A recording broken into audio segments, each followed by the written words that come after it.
Alright, sorry about that, everybody. So the stream was on delay for a little bit, and we were trying to.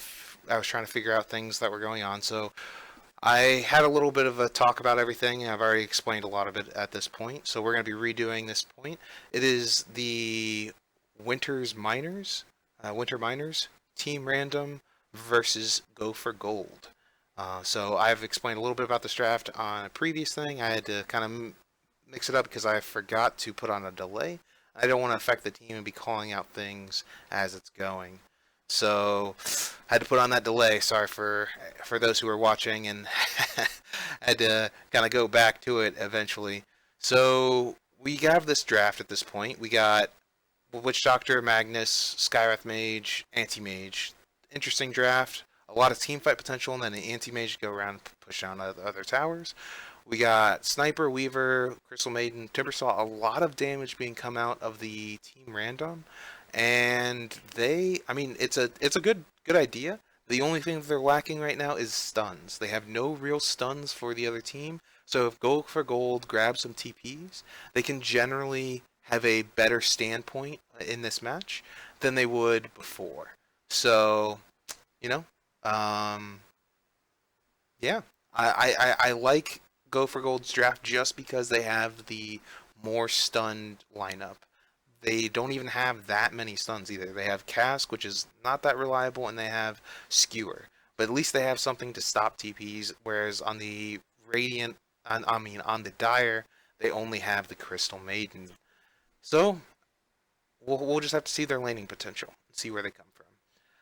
The thing about Anti-Mage too is that their lineup doesn't really stop him. Yes, Crystal Maiden has Root, so he cannot blink anymore like he used to.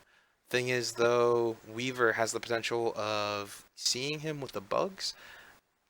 If you can't really, if yeah, you can see him, but it's about the locking down the Drow enemy, so Ranger. it's not really that big a deal. Okay, so they're going to answer with a Drow Ranger, and the Go for Gold go for Zeus. So the potential is probably going to be Magnus off lane, Zeus mid, and then they're going to try lane that, get that anti-mage up, and then just roam around as 4, betting that there. And then Drow is going to help that sniper have that lane potential. And when we go from there, we are going to see Sniper probably do pretty well versus the Zeus, I would imagine, having that Drow lineup. Also, Drow and Weaver and Crystal Maiden is going to be very hard for the Magnus to actually farm. So they do have the advantage in lane at this point. The thing is Go for Gold, if they execute it right, should be able to really do a lot of damage to them in a team fight. Anti-Mage can get up on top of Drow. Zeus can blow up all of those squishy guys. He can blow up Sniper, Drow, Weaver, anyone on the map. He gives sight to kill Weaver. So, should be a good game on our hands. Let's see who wins in execution. And we got... Alright, going into the game here. Alrighty. Go for Gold is on Team Radiant. I don't want to pronounce people's names because I generally always mess it up. But, I mean, since we're paused here, we might as well butcher names while we're sitting around doing nothing. So, I want to say D-High. D-High is going to play the Timbersaw. We got Morm or Whiteout on the Drow Ranger. We got Antivirus on the Crystal Maiden. Oh, did I say that? Yeah, I think I said Go for Gold is on Radiant. Oh, wow. Team Randon is on Radiant. So, these are all Team Randon players. Whiteout, D-High, we got Antivirus, and then we have Satan is playing Clockwork. Alright, that's an interesting name. And then we got Weaver, we got Econ on Weaver, and on the Dire side, Team Go for Gold. We have Bloodchai Onyx on Magnus. We got the White Mask on Anti-Mage. We got Ajim, or Ajim, AJM, I guess is probably the more important thing. And he is on the Skywrath. We got Madness on Zeus, because, you know, Zeus is just madness. And we got LTK on Witch Doctor. Looks like we're going to be starting right back up again. And we got plenty to see here. We have these guys. It looks like they're going to try to smoke up level 1 on the dire side. We got a 4-man rotation going in there. Then Anti-Mage is going to be going to that top room. We have Sniper going into his obvious lane situation. I think that they're trying to hope to just pick out the Drow Ranger, keep her at a bad place to begin with, and kind of go from there. So they're going to be gathering up for that smoke. We're going to... Oh, wrong guy. Or not. They're just kind of just sitting around. I thought that they were going to smoke together there. I think they're just waiting. Alright, so they smoked up now. Now they're going to move around.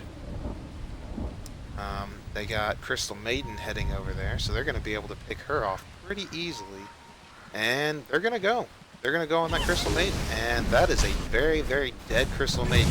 And just because he can, Magnus says, I'm going to run over you and your dead body, because that's what I do.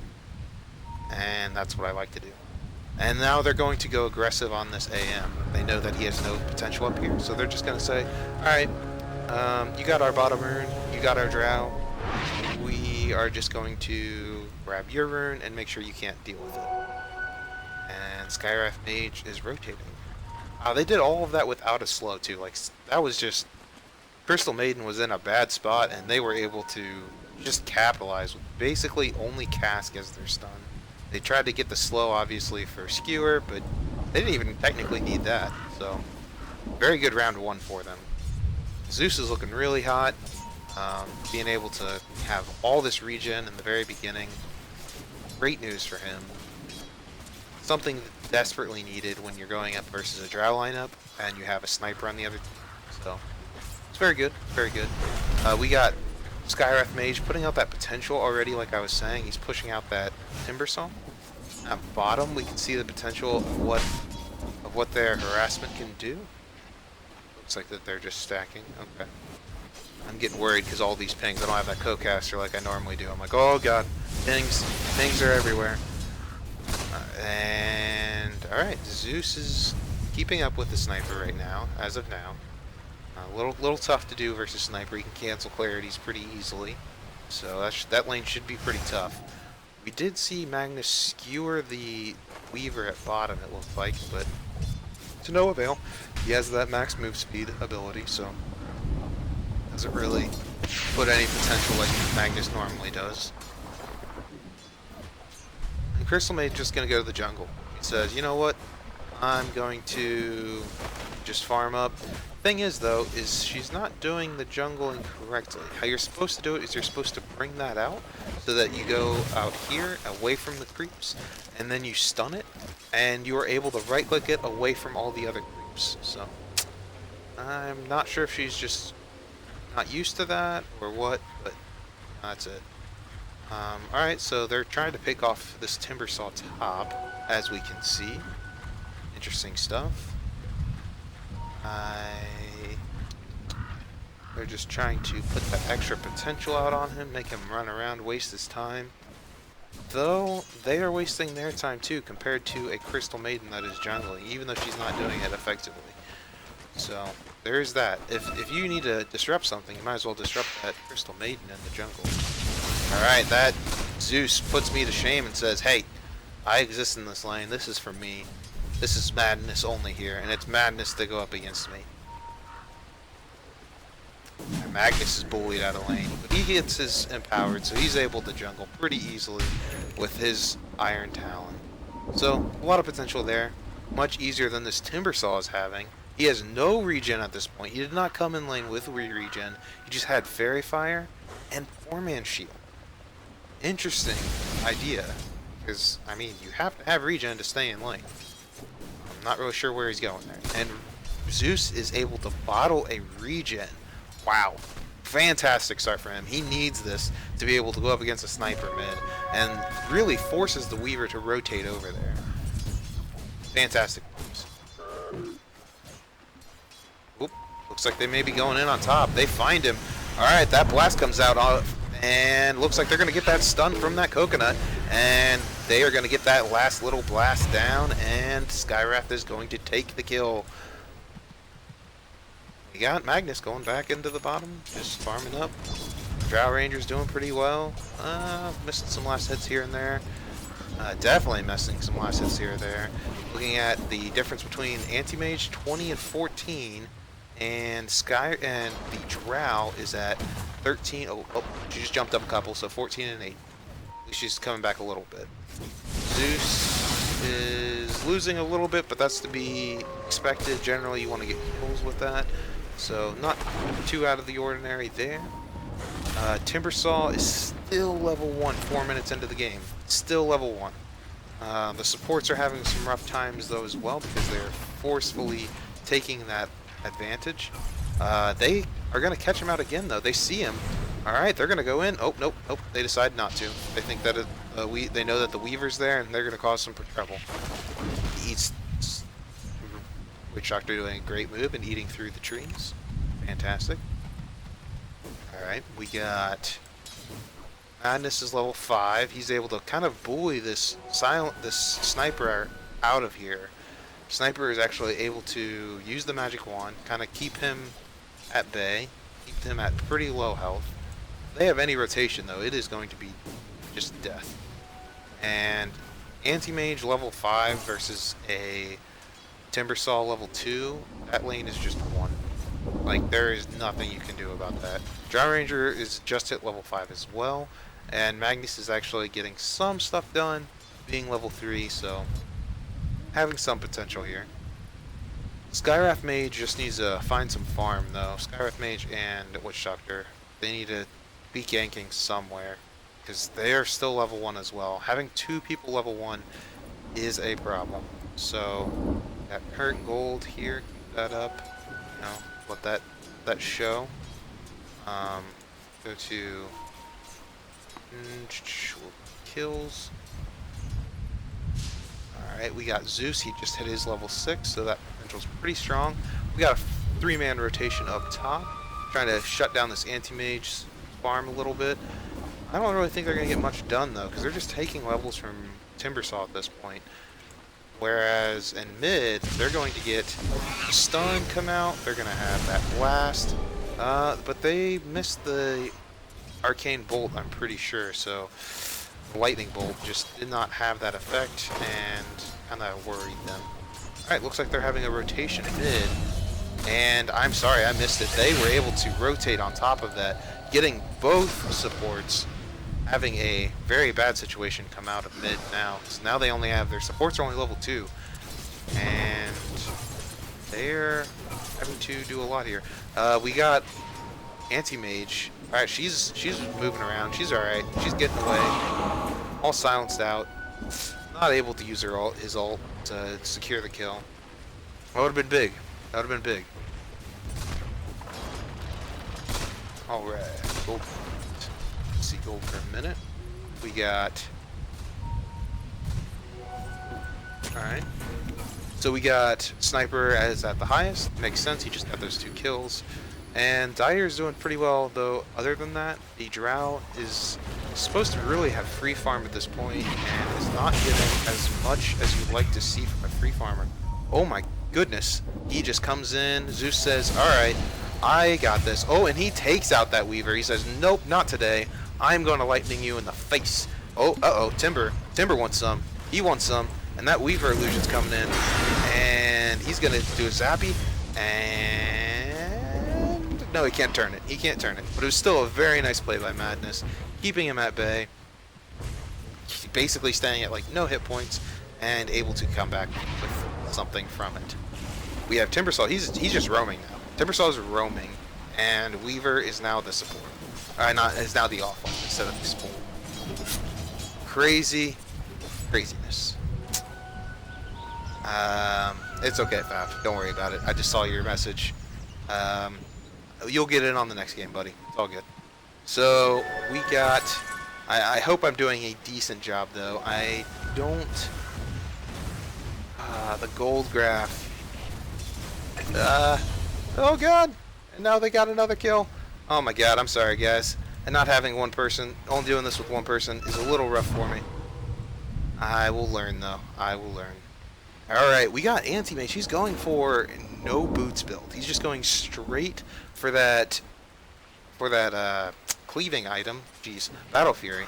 He's wanting that Battle Fury so bad that he's foregoing the boots. I gotta say, every time you want to try to get that boots. I know it's tempting just to be able to farm faster, but you gotta have hit points to farm fast. You gotta have attack speed to farm fast as well. Magnus is coming in. He's smoked up. They got, and they're gonna ult. Oh no, he gets a double gust silence, but is that gonna be enough to save him? They got Zeus coming in. They're gonna coconut. They're gonna zap. They're gonna get the coconut blast again, and Zeus is gonna say zap, zap, zap, zap, and clean it all up. We got them pushing top though. Really not the best movement out of Dire in the long run, because they get a tier 1 tower for a roaming Timber at this point. Oh wow, Sniper is able to pick off another support, solidifying his gold and farm up at the top, and trying to figure out. Alright, Faf, you gotta tell me where to find the gold, the windows and stuff for the gold. Alright, so we got Weaver just threw out the bugs and is doing some potential on Magnus. Nope, but he's alright. We got Anti-Mage just farming away up top. Though I did give him some crap, he is, you know, he's doing well. He's got perseverance. He's gonna get his next item up. They're not really pressuring him a lot, so you know, if it works, it works. Thing is though, Timbersaw has to resort to jungle, doing silly things that Timbersaw should not have to do at this point in the game. So they're just gonna have a Timbersaw that's way far behind. Though Sniper's kind of making up for it. He's over 400 gold per minute, so that is a lot for Sniper at this point. He's gonna get a lot of potential. He's already pretty strong for this point, so he's going to get that extra range coming out, so he's just going to be shooting super far away, which is a problem for now because Anti-Mage is not going to be able to be at fights anywhere near enough, especially with the build that he's going. He's just all about the farm. So if they can take that potential and force down towers, that is going to be very, very important. Oh, we got... Alright, Crystal Maiden's almost level 6 as well. Let's see where people are on the map here. We're going to look at the levels. Witch Doctor is still only level 4. Same thing with Skywrath. Really good levels coming out on their cores, but their supports are in very, very bad limbo right now. Weaver, on the other hand, is level 6 for the Radiant, able to get a lot done. And Crystal Maiden's almost level 6. And Timbersaw's starting to find his way up. He gets those couple levels in reactive armor and is just chunking down creeps, finding where he can. He only has 2 levels in it though. I was expecting the whole 3, so he wouldn't take like any damage and just heal off of creeps. Interesting idea. I guess he's wanting to have that do something in a team fight. They want a team fight early. Not the best versus a Magnus lineup in my opinion, but they at least know that Magnus is not going to have his blink for a while, so maybe smart in the long run. We got Anti-Mage. He is farming away just fine up top. Thing is though, is he could actually die versus this Solo Weaver at such a low level. He does so much damage to him because he just has that. All right, I'm gonna stop it. I keep talking about the Battle Fury. I'm just gonna let him be his own guy. I can't harp on it all the time. We need to get some levels out on these supports though. They're having some rough times. There's looks to be gathering for this team fight here mid, and Anti-Mage is just doing Anti-Mage things. He's just farming away, so that's working out for him. They can maybe deny this tower. Nope, they can't. It's too much for him. The bugs, the potential of just all this right-click damage that comes out from Drow and Sniper. It's probably smart just to go off and farm up so that your potential for your team fight is better later on. Once you get a Blink Dagger on Magnus, they can't do that junk anymore. But he's just shooting down Madness right now. He's just gonna keep poking, and Blast comes down. They go for the stun, but there's no mana to get dropped from it, so it's not that big a deal. And that was just one blast, but he's gonna pay with his life. This is really big deal because that was a 4 kill streak, dominating streak, and it goes to the anti-mage. Like, I mean, he went farming build, and he got a kill on the biggest carry in the game, the guy who's doing the best. Oh, but he's gonna maybe feed away that potential right now. Guys are coming after him. Nope, but they got that silence, they got that strike. He's going super greedy. He even blinks onto it. Oh no, it comes out, they get the kill. They're gonna combo that Weaver though. They got that blast. Are they gonna get it? No, he goes invisible. Gets out scot-free. And because of the lack of silence, because of the lack of stuns, we got Crystal Maiden just TPing out in front of everyone's team. Alright, I'm gonna go back to base now. See you later. We also got that Drow doing Drow things, split pushing like crazy. So far, good game. Both carries a little too greedy for their boots, but you know, it gets the best of us every once in a while. You know, you go into a game and you're like, all right, I am the king. I'm going to kill everything, and just you pay for it sometimes. That's okay though. We got Sniper. He's doing pretty well. He's working his way towards that Mjolnir. He has the Mithril Hammer and or Maelstrom. I'm sorry, not Mjolnir. I always get them mixed up. So F5, cool, and F6, good stuff. All right, and F7. All right, sorry about that, folks. I am a noob when it comes to the casting scene, so we can at least see where the graph is now, and really, it's kind of representative. It's been even, like I was saying. There's been some drops here and there, but we got on the net worth, we got the 4,000 mark pretty much hitting, and it's dipping a little bit back down for the gold on the Radiant, and then on the Dire, we got it's going right back up to the Radiant once again. They are very even on experience. Oh, and while I was checking that, I missed some stuff. And AM got killed. The rotation just came out on that Weaver, killing him at his Ancients. That potential coming out. Sorry, folks. Alright. We got Crystal Maiden moving around. They're going to be re-engaging on this. They want to fight at the shrine.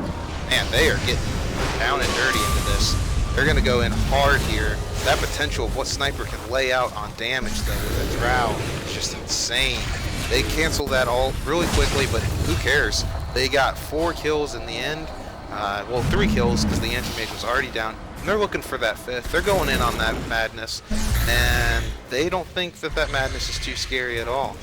No, but he is able to get away with his Force Staff. Good pickup. We got Maelstrom coming out to the Sniper. And let's see where that gold and experience graph are now. So experience is hitting up to, it's not probably representative exactly, but we got about 6k probably coming up from the Radiant at a net worth. And we got probably a 1,500 experience gain. Probably more, I'm guessing about 2,000, maybe 2,500 after all those kills at least. Probably going to be up, because that is a steady jump right now. We'll see where it goes from there. And we can do some little talking here. Fixing some settings for myself.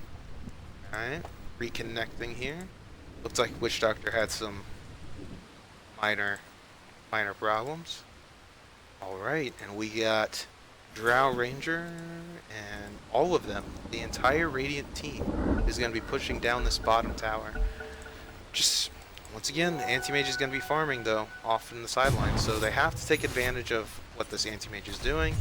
So really smart with the Drow lineup, just to push, get the towers that you can, make sure that you can't go into a super farm mode, and kind of push out that potential. I am a little disappointed, actually, that he went for the battle fury to begin with, just because, not because of all the other stuff, not going at first or anything like that. If you have a Magnus and you have the potential of leveling in power as much as you are, you can really get more gain out of your item build just by having the situation of going into Helm of the Dominator or other things, a lot of times actually Maelstrom's not that bad. Going that like fighting AM build and having the cleave and the Magnus kind of goes into a more supportive type situation, just able to really make the best of 1v4 type strategies is generally a better way to kind of go about things. Anti-Mage is a little weak because of that right now, and you just can't man mode the sniper.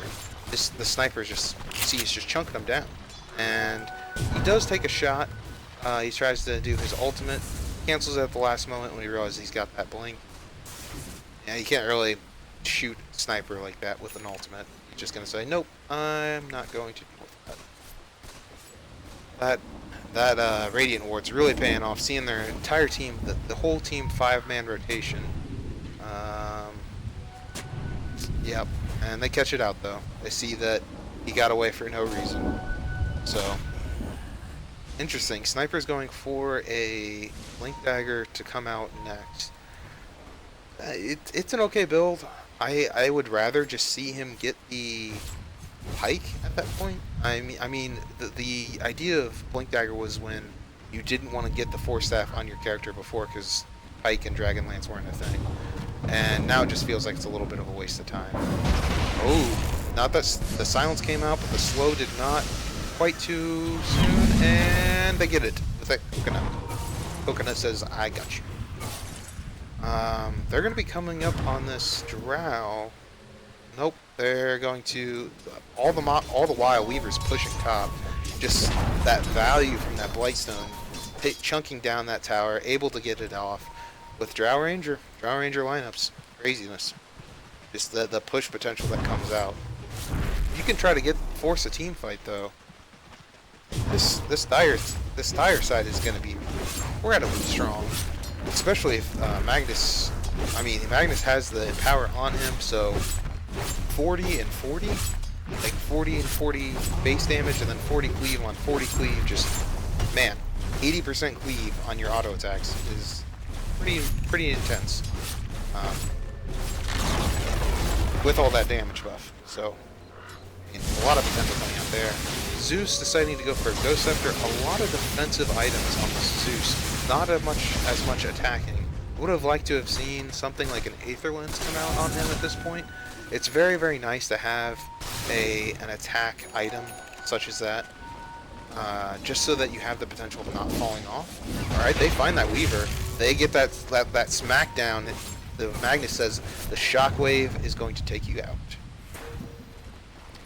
We got Drow Ranger picking up that double damage, or maybe even just saving it. You save it for that sniper. They could not. No, they're not gonna go. All right. I thought that they were gonna go for that Roche, and I was like, wow, that is some silliness right now.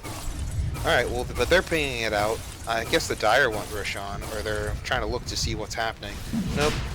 All right, they're just checking to make sure they're not in Roshan.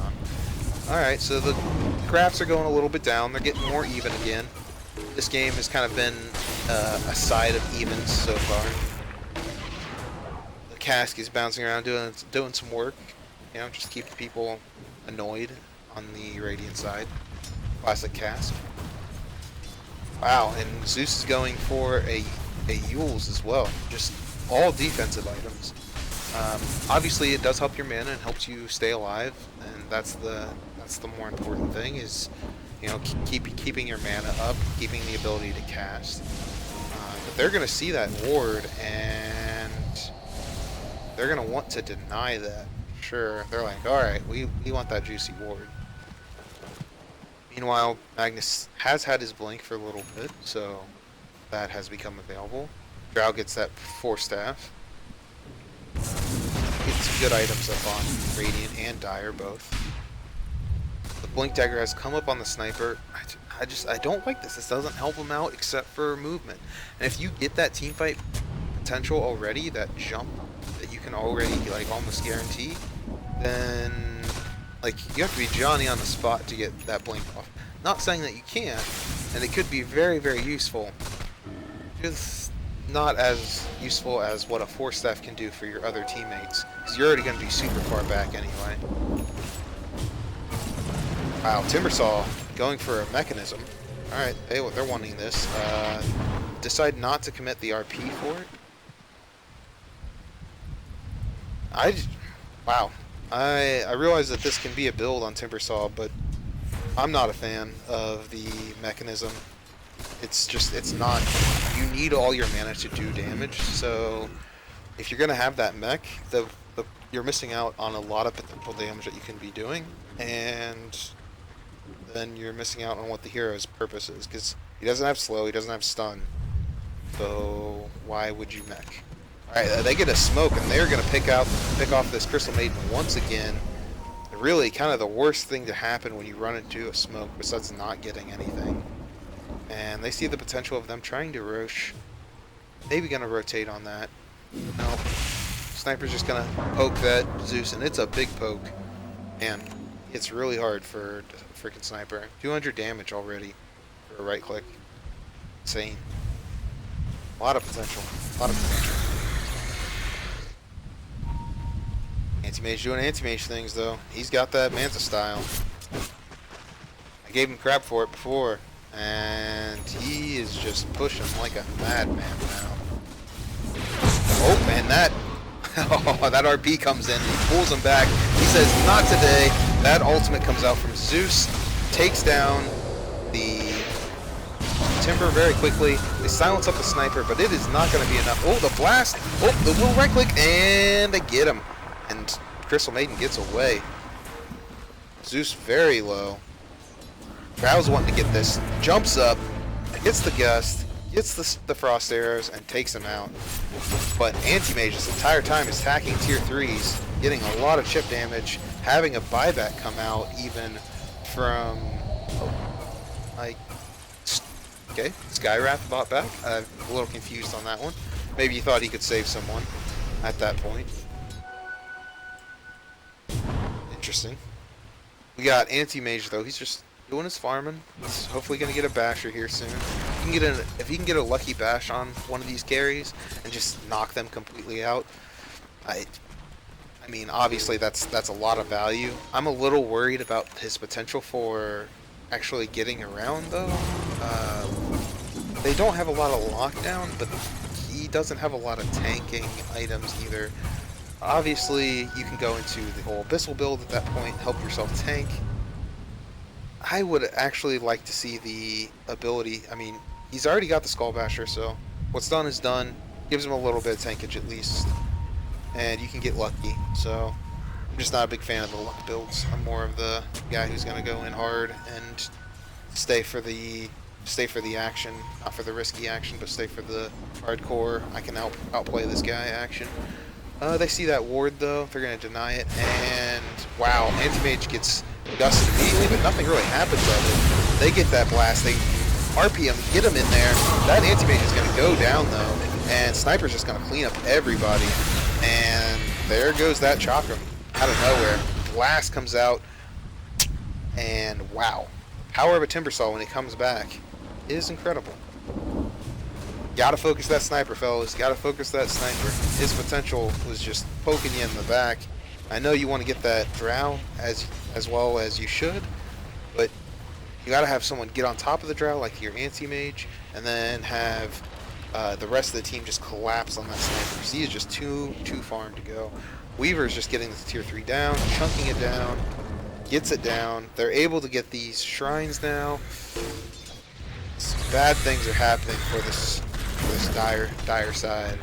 Let's get the experience and gold graph after these fights. Got about 6,000 gold lead for the dire at this point, and gonna be jumping over. Wow, yeah, that's like 8,000 experience lead for them. And yeah, the gold graph just jumped as well after that team fight, because they got that tower and they won the team fight. So a lot of potential there. They're also going to get this shrine, so just lots of moolah raking in. They got some damage potential out on it, but Sniper was able to blink away. Oh, he is able to, okay. I was going to say, if you had RP, that would have been really good, because then he could have blinked after that, and probably caught him. Risky move, though. Risky move. And they're going to get that Roshan. they move over to fight there. Easily got it. They checked it out with Zeus, but doesn't really matter. It doesn't really change the fact that it's already gotten. Oop, and they catch out that... He was in no man's land. I don't know what he was doing out there. We got Sniper just farming up bottom. AM doing the same thing. Ooh. He's able to blink away fast and furiously. And the rest of the team is coming to say hello. They're going to take out that AM if they keep fighting. He gets that pushback. He's on top of the, the spire. And he likes it up there. Oh. But he jumps out. And they don't get the blast on him. I thought for sure they were going to ult him there and take him out. But nope, they get the Zeus instead. Zeus is ulted. Oh, wow. Big RP. Brings them back up. Gets the smash. Gets the ultimate. And gets out. Oh, man, they need to heal. They need to heal so bad. But no, the damage is just there for the Radiant side. They got that Drow putting in work. Now they got Timber just keeping them at bay. Anti-Mage just did a lot of work there, but he can't fight all four of them with just a Skywrath to keep him up. Take out an easy Rax, possibly going for a second at this point. Ill-advised, if I were to say so myself. Well, I guess they can get this tower. They have two people coming up here soon, though. And if they played that right, they would be dead.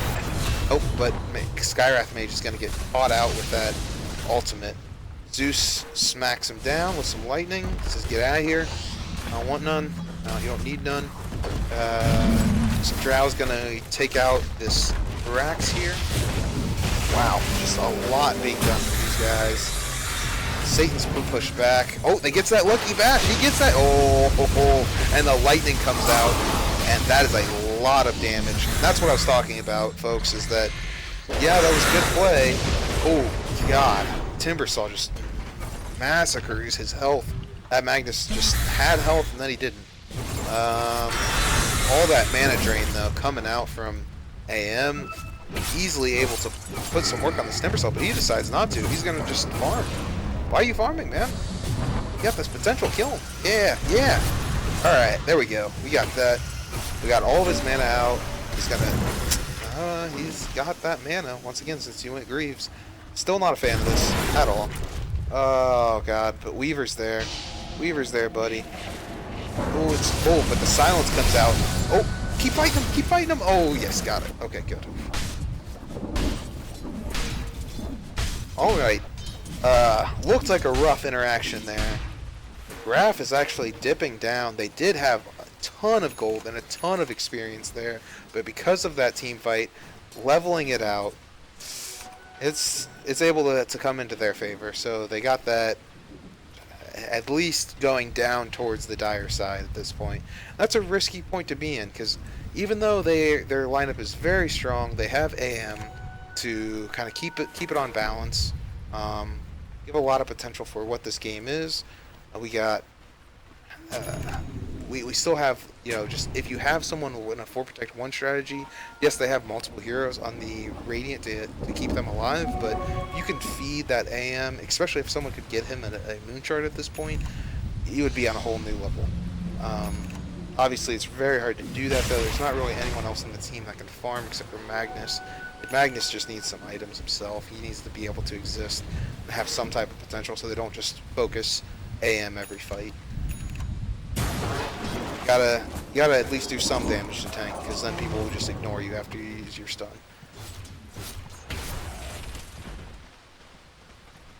Alright. Let's look at the gold graph since people are farming away. Alright, the experience graph is getting respectable. It's almost going down to about 5,000 in favor of the Radiant. Much better than what it was before.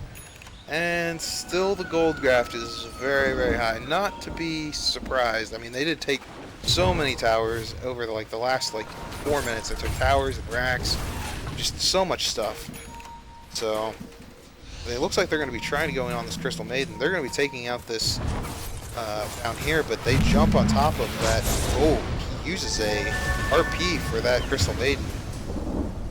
I don't know if that's worth it, buddy. Yeah, you got the Crystal Maiden, you kept that shrine alive, but you don't have an RP for next fight. She's coming up way quicker than your RP is. Interesting decision. That is for sure. Alright, we got Weaver just farming away up top lane. This is going to be okay with that, though. He's going to take out this farm.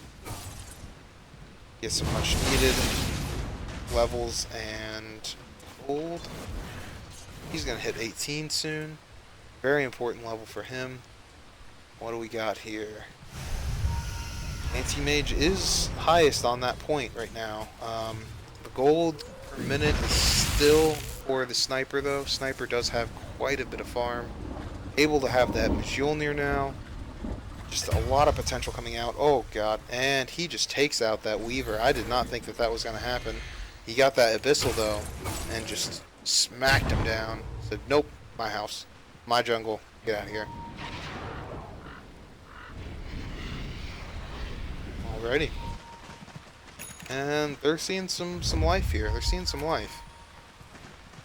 Experience is going down once again. Gold is kind of still swaying down. Trying to look for more. They got that smoke. They're getting that Crystal Maiden again. Again. And they got that dust. Crystal Maiden. 3, 6, and 6. Actually, feels like she was dying a lot more this game because she's taking the brunt of every smoke, but really a good thing for them. Oh wow, Sniper has that Eye of Scotty coming up now. A lot of potential in damage and just slow. Yeah, just chunking down this Zeus. He could have taken him out. He could have just manned up a little bit right there, and I mean obviously you can't see everything on the map, but I don't know. You got a lot of potential there with a couple guys behind you. Magnus showing bottom. Ooh, and that Magnus is just, yep, he's gone. Chunk down. Oh, no ult. Perfect. Good force staff. I thought he was gone. And he's wanting this. But Sniper says, you're not getting none. And pushes him right back. Oh, that cast comes out. Oh, doesn't hit and bounce on anyone. Sniper jumps away. Making real use out of that blink dagger. A lot of potential. Oh wow, that RP gets a lot of guys. Gets them all together. Hopefully they can get out that Sniper. Sniper pushes out. They get that big blast coming out, killing essentially. Oh, but that Drow Ranger is going down hardcore for Anti-Mage. Blow everyone up. Oh, that cask is still going for him. Sniper, you gotta get out of here, buddy. Oh no. And this Anti-Mage is hunting for blood. Oh, good dodge though. Oh, he's got the force staff here soon. Oh, but oh no, can he get it? Can he get it? Can he get the stun? Oh my goodness, he can't get the stun. He can't get the stun. Oh, and he blinks the wrong way for it. He blinks the wrong way. And they do find this Weaver though. He's getting out. His potential of running around. But wow, the Raxes are really low. All they have left is one melee Rax at this point. After it's all said and done, are able to hold a little bit. Experience is going back to an even level, and gold is slightly in favor of Radiant, but it is very hard to defend.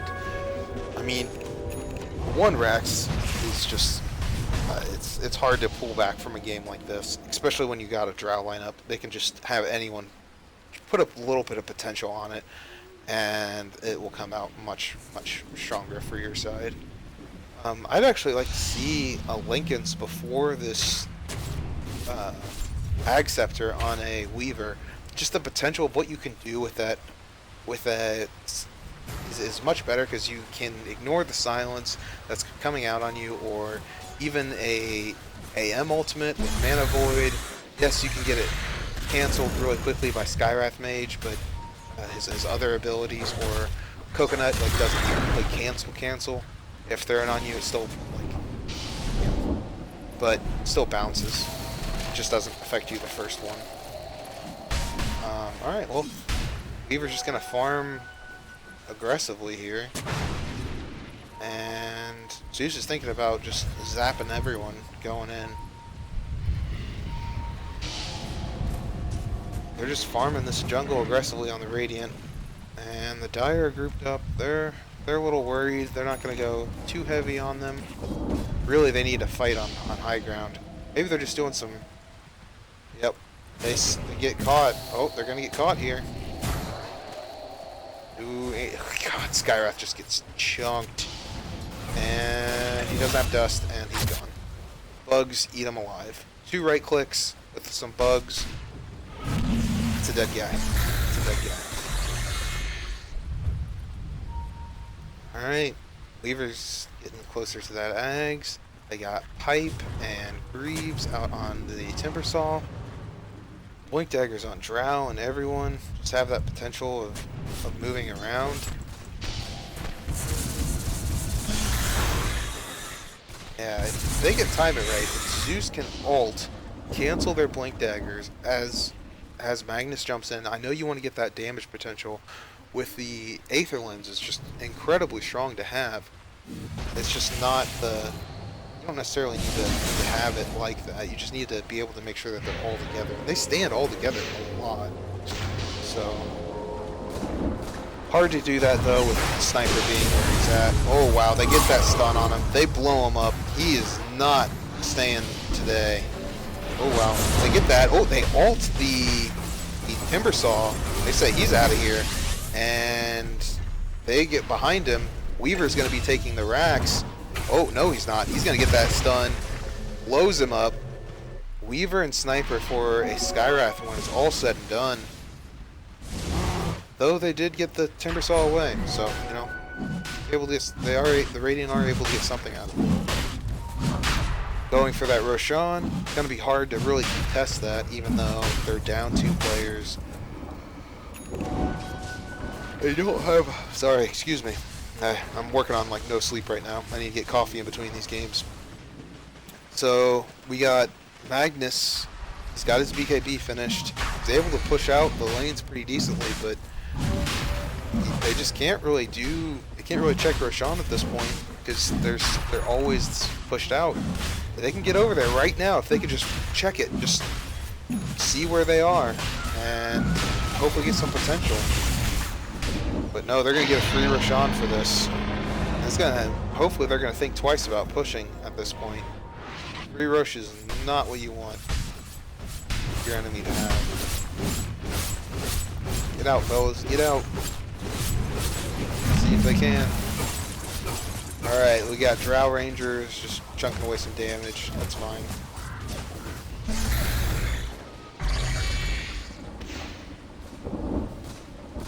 Alright, Sniper's picking off this anti-mage though. He's just able to keep up with the blinks, keep him locked down a little bit.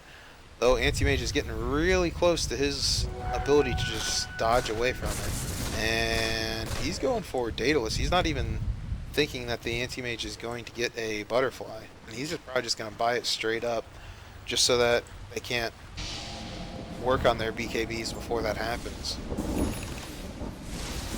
It's a smart technique. It's also a very risky technique in the idea that you could be doing a lot more damage at this point.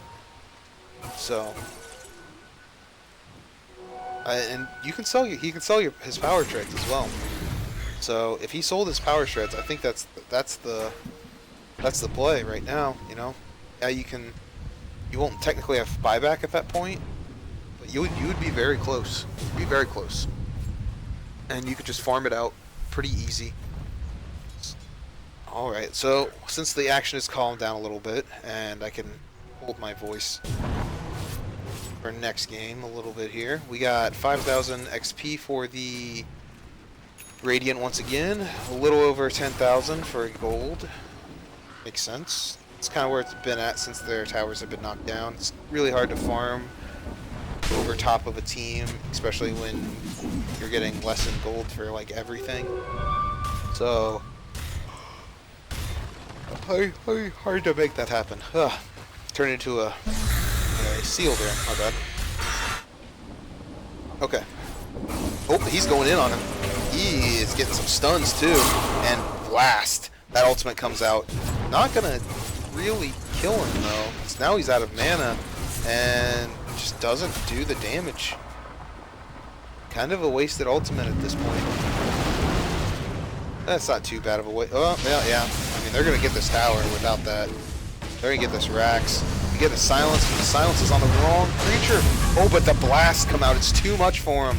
The Zeus just says, I am going to take you out. Now, Sniper has that Daedalus, though. They got to watch out, because he's not just poking you. I mean, he wasn't poking you before, but damn, he's going to hit hard. They know he's there. They could get on top of him. Maybe they're probably worried about the potential of another guy being there. Pings are coming out. He's up there. Oh, Magnus is here. Oh, can he jump? Can he jump? Oh, nice BKB. Baits out the BKB though, so it is worth it for Sniper. Baiting out a core BKB. Really good wards coming out from Dire. I would move this ward a little bit right here to like over here. Or like right here actually, just in the dead center of the lane, just so you can see the different angles here. Because yeah, you can generally see if you're standing here, but you're not going to be there. You're not going to be at the very edge whenever they're pushing in. You definitely want to be like back here. So it's a good try. You know, you want to keep your stuff out there. Same thing goes with this one. If you're gonna put it here, a ward placed here or like around here to stop that will actually deward this. So that's why you want to put it on that side of the on the right side of the stairwell on Dire side, going up. It's just easier to deward. What's that there? Ooh, and he jumps him. He gets all of his guys off, blows him up with his ultimate, but doesn't really get anything. And Dire's structures are fortified. They're trying to get that top. They silence the Sniper. Oh, they blow him up, but they got their axe. They don't care. He's not dead either. And they're spending all this time on Weaver. And they're just chunking down these tier 4s. I think they got what they needed, though. They should just be back at this point. Oh, wow. Wow, 2 crits, and he's gone. Oh, but the stuns come out, and he's gone, too. Wow. And that CM is nothing to shake a finger at with her ultimate. Just not a lot of potential. Now Drow Ranger just destroying him there. Oh, wow, Zeus coming out. Explosive damage is there. No saving grace, though. They buy back. They have a lot of buybacks. Buyback on Anti-Mage. Buyback on Witch Doctor. Alright, they get the stun out on the Timbersaw. So that's a potential there. But he's running away. That's the thing about Timbersaw. Anti-Mage does plenty of damage to him. But when he's this tanky in the game... Ooh. But that ultimate says, nope. You are my lunch. And they're going to have to go for a death push here soon. It's very hard to defend tier 3 at this point. If you're going to do it, though, Magnus is not too bad at it. And...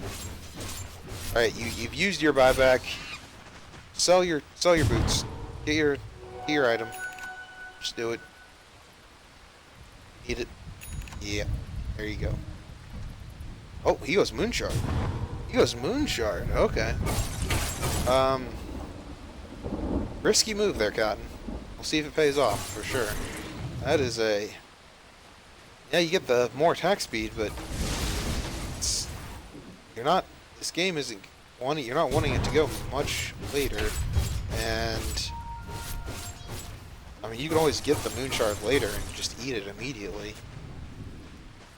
The evasion is fantastic versus this team, especially since that Sniper is already 6-slotted. And he went Daedalus. Like if there's a Daedalus on the other team, you need that evasion. Alright, well we got Crystal Maiden is going for a Lotus. Try to give some tankage to people. Cancel out some of the silences that are the silence that's coming out from Skywrath. Oh, Timbersaul's just being in his tanky self. He's going for a Lincoln Sphere at this point. We got Sniper's six slotted. Weaver's got his Ag, so he has that potential.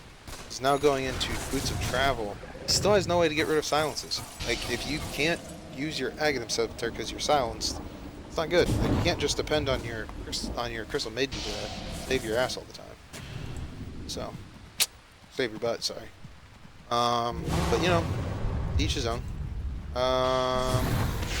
Alright, now Anti-Mage is deciding to go for an MKB himself. He's worried about the damage that's coming out. Oh man, he jumps into all of them. He is able to mantle off most of it though. They blow him up because, like I said, the crit stick is real, man. That Fatalist does not. Yep, and they can see everything. Blow them all up. He uses, yep, and the GG's gets called. Alright, well, that was a good game. It was fun to watch. It's hard fought to the end. Well played. Well played, guys. Really, in the end, I think Anti-Mage could have gone more of a aggressive build. Kind of had a lot more available to the team earlier on. Try to get on their guys that create a lot of space and create a lot of distance between them in the first place, and kind of just be there for team fights more often. Though he played well, it wasn't entirely on him. There's the potential of the supports maybe rotating a little bit sooner, or like rotating a little bit less and trying to worry about getting farm and experience. It's good to shut people out, but it's also good to get stacks and pools to get equilibrium, and not only get equilibrium, get the lane and the experience for yourself. So, some important lessons to learn on this. And Zeus is kind of hard to just play right now. He's a little weaker, so. All in all, though, I'm just doing nitpicky things here. There's some things that that Radiant could have done differently as well. And I mean, it was a good match all in all. So, congrats to both teams, and we'll be going to the second one here shortly.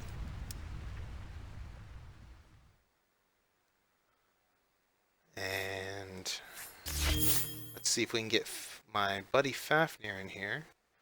I'm going to send him a party invite.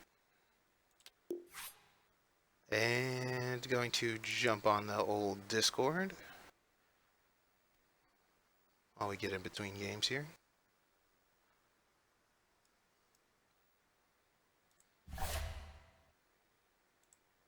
Try to look for the lobby.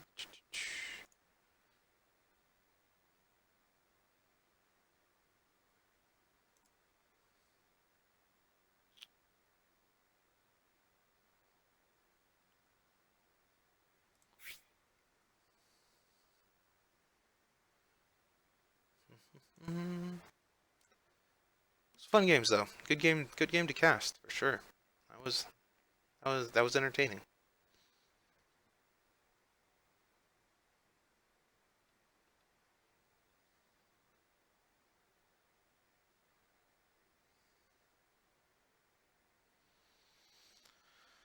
Ooh.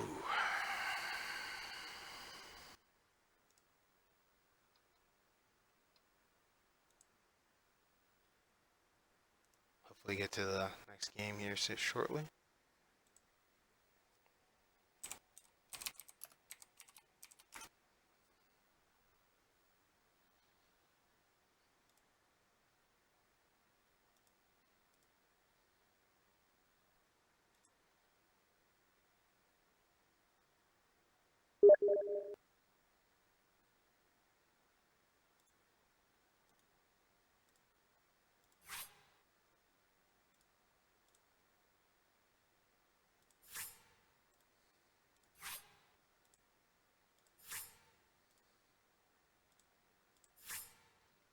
Alrighty.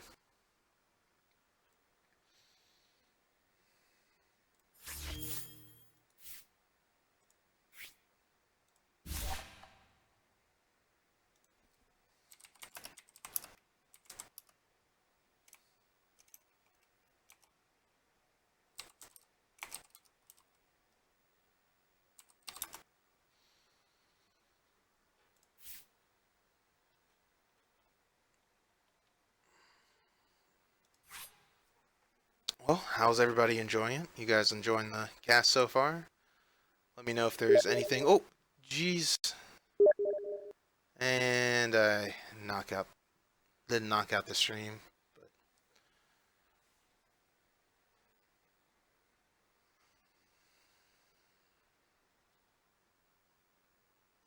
All right. Hopefully you guys are enjoying it. Let me know if there's anything I can do better. Obviously, this is like the first time me actually running the show. A lot of times Fafnir does the whole play-by-play type situation, so it's a little if it's a little off or it seems a little choppy to you. I'm sorry. I'm still trying to get used to this whole process. Um, I I'm just trying to learn to do better. So if you have any tips or anything that you feel like I should be doing better, let me know. Send me a message on the chat, or just if you're watching this on VODs later, send it to my Twitter at FlubDota, or wherever, however you guys want to reach me, to my email that I have at crazyflub@gmail.com. Um, any way that you can get a hold of me. If you have any advice for me, I'm here to learn. I'm here to understand. So let me know. Let me know.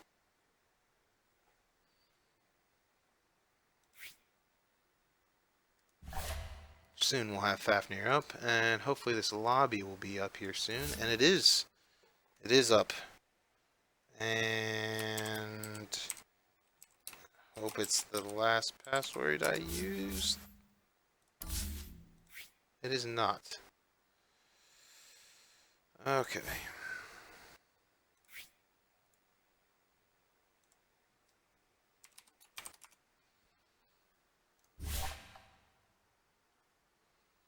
See what the password is here.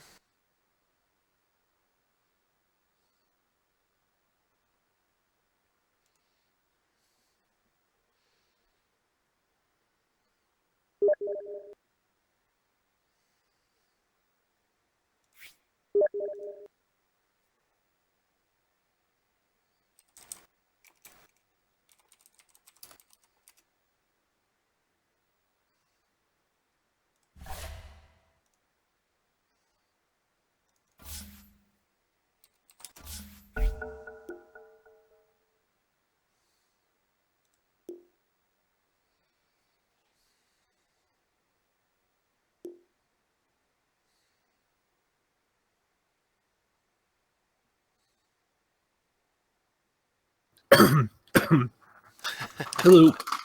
And there's the Fafnir voice. Yeah, I've had bad allergies or cold, one of the two, so I'm sucking on cough drops during this. It's all good. It's all good. So I know it's gonna be a little weird, but I'm gonna do the play-by-play. I'm gonna try to, and you do the. Okay. I know this is out of the ordinary for us, but eh, You're not even a play-by-play player. Like even how you shot call and stuff.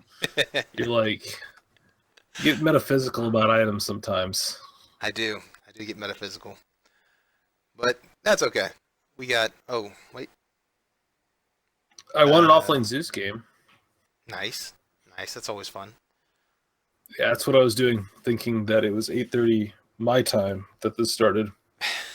But hey, I got a 3-star on a quest. And I got to E-Blade a silencer who's a jerk and tried to steal my int, so.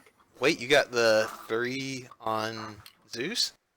No, I totally would have, though, because there was a solid, like, 2 solid dives into their fountain where I was trying to support the blood, our Bloodseeker, who went a little too crazy for getting to hit buildings. And I was arc lightning like their whole team. I probably would have gotten at least 2 there. I only got the 1-star on that one, but this was the ultimate damage, so Zeus is kind of cheating, you know. Because 8,000 ultimate damage with Zeus is you press R like 4 times at level 3, maybe tops, something like that. So how did game 1 go? I was watching most of it. It seemed like the AM should have been able to kind of like take control of the game. Did that not work out for them, I guess? Kind of. I mean, they just lost 1 or 2 important team fights, and the it just kind of spiraled out of control at one point. The thing is like even though it was like spiraling out of control, they still had really good potential at certain points, and they had a lot of really good plays to get stay back. Like there was an even standpoint for throughout most of the game, and the AM went like the really the beginning was just so bad for go for gold, and the idea that they were doing a lot, but then they didn't get out what they put in. Like the two supports were roaming and keeping the timber at like all-time low levels, but then they were at the exact same levels. Like both supports were level 1 by like 5 minutes in. And same thing was it was the same thing for Timbersaw, but like no, they just weren't getting any farm. They weren't doing any stacks, Yeah, pulleys, or anything like that. and And then then Drow naturally just makes their own supports irrelevant, so they're at a disadvantage. Plus, AM doesn't do anything after the lanes are done. Like he's a good laner actually, but once he's out of lane, he's worthless. mhm. Especially since I heard briefly on my speakers, no boots before battle, like when he's trying to go Battle Fury. So that's not a recipe for success. I know that.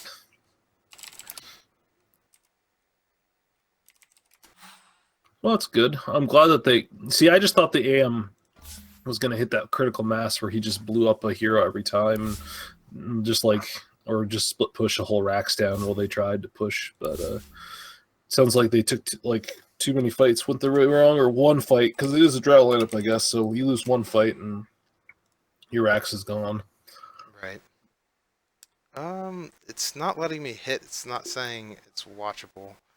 Um, I was watching it not too long ago. I turned it off so I wouldn't. My computer sometimes gets laggy.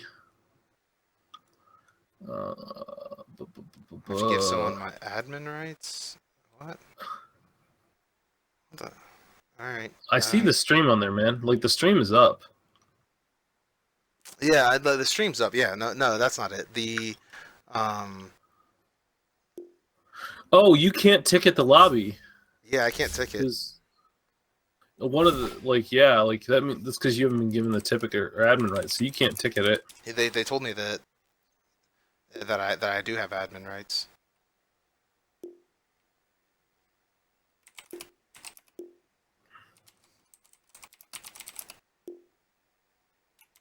Well, we can either go without the ticket or remake like the lobby. Those are the only two ways to do it.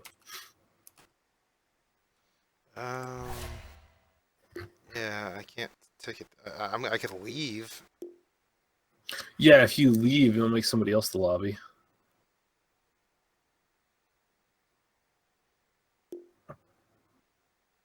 The issue is one of them left and made you the host.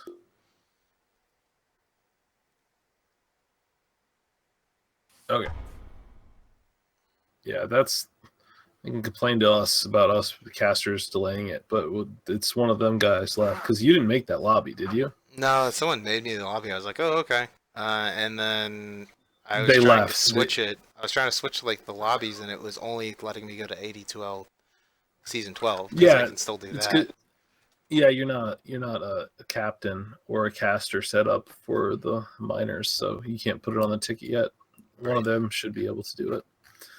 Yeah, the problem is probably one of their guys left the lobby, but he was in the party, pulled the actual guy who made the lobby in out. That happens a lot. Yeah. It's super annoying. You'll pull me into the lobby. I'm not on the. I might be on one of the guys' friends list, but he's not in it yet. Nah, it's okay. I'll pull you in the lobby here in a second. Yeah.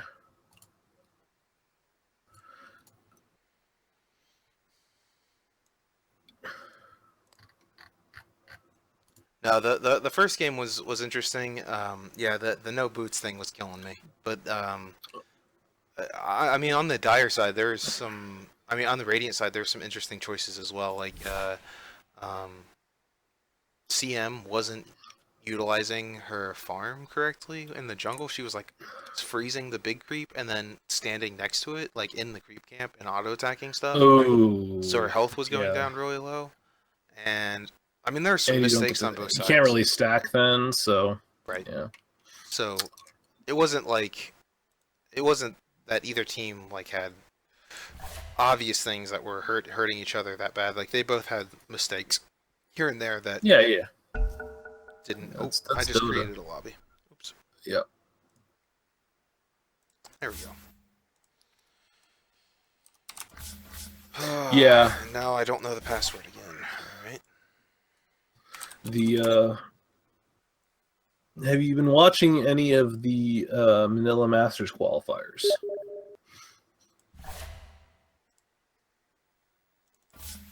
The I'll Manila take that as a no. Masters. I Yeah. have not. Okay. So, go ahead and make the broadcast channel. I'll hop in since you're the cameraman. True. So, VG, I'm going to spoil it for you. IG, sorry, I said VG because I'm so used to when I started watching Dota, that's where Burning was. He was still on VG, Yeah. or he moved there. But after DK, IG, with Burning and OP and all of them, they qualified for their fourth LAN now through the qualifiers, which in and of itself, even if they don't do well, is pretty impressive to qualify for 4 major LANs out of China. But LGD was running maybe on mid Veno and just crushing with it, and he'd go right click build largely. Really? And Wow. yes, Right click Veno. and yep, and Lena was OP's mid of choice. It was either Lena or Tinker, whichever got through the second phase. And he did so much work on Lena that they started first phasing Lena, banning Lena. So Lena and Veno were, as the mid picks, were getting first banned in this series in Wow. China. Wow. That's Yep. that's fun. I love Yep. when it gets mixed up like that, man. It's Yeah, and they were just crushing with it. And then Veno just went right click Veno. Like I mean, I'm sure he used all of his other abilities, but because why not? But he had like Hurricane Pike, Scotty, like he had just all these right click items largely, and not getting the mech or anything like that. And the few games I saw of it, I didn't look through all of his games on it. He might, you may be different builds for different games. The Lena build was really interesting. It's one Ursi's I know tried out a few times but didn't like. It was just Bloodstone. It was just Mana Boots, Bloodstone into Shadowblade every time. And then he usually went BKB and then like got Ags or Shivas or something after that, or Ags BKB in some order. And he was just crushing with it. Like I watched him like just juke an Earth Spirit out of his shoes 3 times, like as mid Lena with no boots. Just sit there and just dodge the rolls.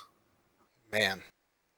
That's I mean I've always felt like she's like yeah, she got nerfed pretty hard a while ago, but she had potential, man. There's a lot of things that people are they get into a certain mindset and it kills me. That's like, okay, this guy is junk now because 5 patches ago they nerfed them into the ground and they don't like see the cumulative results of what a hero happens to a hero or like think about it in a different way. Especially Veno, right? Like um Veno is like the king support for a while and no one would pick him for anything else. So makes a lot of sense that they come out swinging with this new strategy and because the game has changed so much. Yeah. Well, with the Lena thing, I think just, the 15, level 15 giving you 50 damage just changes her scaling potential a curve of big time. And then the 25 talent, just watching it go to work, like it actually changes how much tower and building damage she can do late. Like she actually would just rip down buildings from a fairly far distance. Right. So it was interesting to see, especially since they actually were prioritizing burning over the Lena and just kind of counted on OP's ability to recover, but also his build. Like if you go the mana boots and that sort of thing, that facilitates the farming to recover. Plus burning's like on lifestealer or jug, or they put him on fighting carries. So once he got ahead, he would just go fight, and the Lena could just kind of blow somebody up and leave, and then farm. Like not even stay for all the fights. Sometimes it was just blow somebody up. Okay, fight's going bad. I'm out. Let's go farm. Makes a lot of sense. All right, well, we are into the game now. So it is game 2 of the Winters. Well, we didn't get it ticketed, I guess, but it is the Winters Miners. It is the Go for Gold team, which they forgot to put up their name, but Go for Gold versus Team Randon. And classic bands are coming out. We got Centaur Slaughter for Team Randon bands, and we got the LD Weaver bans coming out for the other team, and it makes a lot of sense. The Weaver did a lot of work the other game, so yeah. I What do you think about these first two yeah, picks? I'm not a big fan of Abaddon versus picking Abaddon in response to Coddle. I guess okay, I'm okay with it if it's in the off lane. I just do not like Abaddon. I like Abaddon as a support in certain lineups. I don't particularly like it against a Coddle as a support. I feel like you kind of like a sustain support against a Coddle is kind of playing a losing game because your farm potential can't match his, and then once he gets more farm than you, he has more sustain than you, and you're just kind of a melee hero then who doesn't do anything as well as him. But if they run in the off lane, it can do some serious work as long as he's good about shielding the right targets. Too many Abaddons just shield themselves and then kind of run in there, and it's like, okay, you're not the one who needs the shield really in most situations. I like the Ogre. He's always good whenever you have a right-click core. And we'll see. I really like Coddle better in the aggro dual lane situation where you just punish people. And they pick up a Darkseer, which indicates they're not going to do that because he's already someone who pushes in. So I don't really like the Coddle in combo with that. I guess not only that, there's some serious anti-Sindri. Yeah, you can go vacuum into Illuminate, but like if you blinding light at the wrong time, you can completely screw up Darkseer's combo's potential. Mm-hmm. It's also worthy to note that Darkseer was nerfed, so the potential of what you can do to pull Yeah, people the in mana for it. cost. Yeah, the vacuum cooldown was 4 seconds is significant, but man, that mana cost just kills you. It is so easy if you break his clarities. Like man, it makes it rough to get to the Soul Ring, and even the Soul Ring isn't as good as it used to be. Like Soul Ring mana boots are just a must now, whereas before you could maybe get Tranquil Soul Ring. Hmm. And I mean, the potential of what Darkseer can do, like Darkseer can run down the squishy supports and kind of kill them, and they have two pretty tanky guys. So it is going to be a little hard to just generally get off their combo at this point, I feel like, with Abaddon and Ogre. They So have. here's a question for you: Dota interaction that I'm not sure about. Would Aphotic Shield purge the Darkseer's Ion Shell on a friendly creep? Because I know you can't cast his shield on an enemy, but Darkseers frequently get tricky and put it on your own creeps because of how the lane is set up. Like if you manipulate the wave a certain way, they'll put it on one of your own creeps to make sure you can't deny it, so he gets farm guaranteed. Can you Aphotic Shield that off? I wonder. I know you can Oracle it off, so I don't think that you can Aphotic Shield it off. I think that it's not technically a debuff on your character, so I don't think it actually gets removed in that fashion. Um, I could be wrong about that, but like trying to think of like Dota logic here, I don't think so. In the way that yeah. it's worked in the past. It's not important. It could if they're running Abaddon as a support in lane, it might happen once a game, Right. and then it's not really relevant. So, Invoker, Ember Spirit ban out, 2 strong bans. I'm surprised Randon bans out the Jug themselves. I guess they think that Radiant might pick it up, and Jug is a good carry against Coddle, and is okay against Darkseer. Yeah. I mean, it's a lineup. If they have a way to just ignore the amount of damage that they can do and just tank up, then they're gonna win. So it's not about like catching people out. It's just existing for the Radiant at this point versus a Coddle. Um, and it's hard to do because Coddle's just so great right now, and what its potential is. Thing is though, is they also ban out the Luna, so once again they're trying to get these heroes with the just strong push potential, take down lanes. I don't think Luna's as much to fear versus Keeper of the Light though. Well, yeah, you can blow up her illusions, so that's good. What she is quite good against is Darkseer, because if she goes, now I know Helm of the Dom is no longer in vogue, but a quick Helm of the Dom or Morbid Mask means Darkseer cannot push her out of lane, and she just blows up the creep waves. And can keep that safe lane tower. And normally as a Darkseer, you ideally want to just shove them under tower, impact their CS, run down a support or two, and then if they leave, you can just take their tower by cutting the wave. And Luna can just literally stand there and just punch you out under. And if you try to dive her, there's potential for you to get ulted. So I do like the Ember Spirit band particularly. Ember Spirit Darkseer is amazing combination. I'd like to see a Life Stealer here. Like they've got two tanky supports who can just be chunked down by a Life Stealer.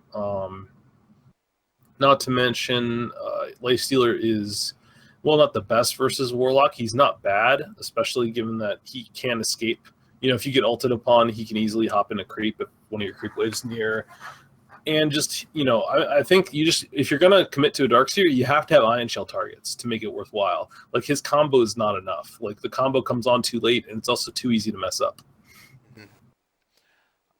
I do like this Rubik pick, though. They pick up that Rubik for Team Randon. I, I mean, it is strong versus the Warlock, but it's not the best versus Ogre and Abaddon. There's not. I mean, yes, you can steal shield from Abaddon, but I don't know. I don't feel like it's that strong of a steal compared to other things in the game. Very strong versus Warlock, though. Yeah, it's strong versus Warlock, but it's not the strongest versus Warlock because Warlock stands usually because the range of that his cast range on the golems is so far. Usually his combos immediately to Fatal Bonds, and Fatal Bonds is a worthwhile spell to steal too. But really, you want that rock, and it's very difficult to steal the rock unless you are jumping on top of him. Right. Excuse me. So you need some type of way to get him there. Though they do have the surge to be able to do that, so they might be able to set up Yeah, something. and he'll get his own blink, and it's all about a positioning game. But there are just like some heroes, like Earthshaker, has to go in. So when he goes in to do his stuff, Rubik, like as long as he's in the back, like he should be, he'll get a good spell out of an Earthshaker, for example, Right. either the Echo or the Fissure, both of which are amazing on Rubik. Lifestealer for them, it's a good carry against a Darkseer, and he's also pretty solid against Coddle because you can just purge off of the mana leak. You can rage up to deal with all of Coddle's, BS, and he's a good sieger. He like Jug, he can just walk up to a tower, rage, punch it 4 or 5 times, and then just walk away, get shielded as he walks away, gets 4-staffed away, and if you counter engage upon him, you just get rocked. Urza's the immediate counter pick, though. Urza can outman mode a Lifestealer easily, but it's just a matter of kiting him, and he is a great Ion Shell target, so that I like that pick a lot.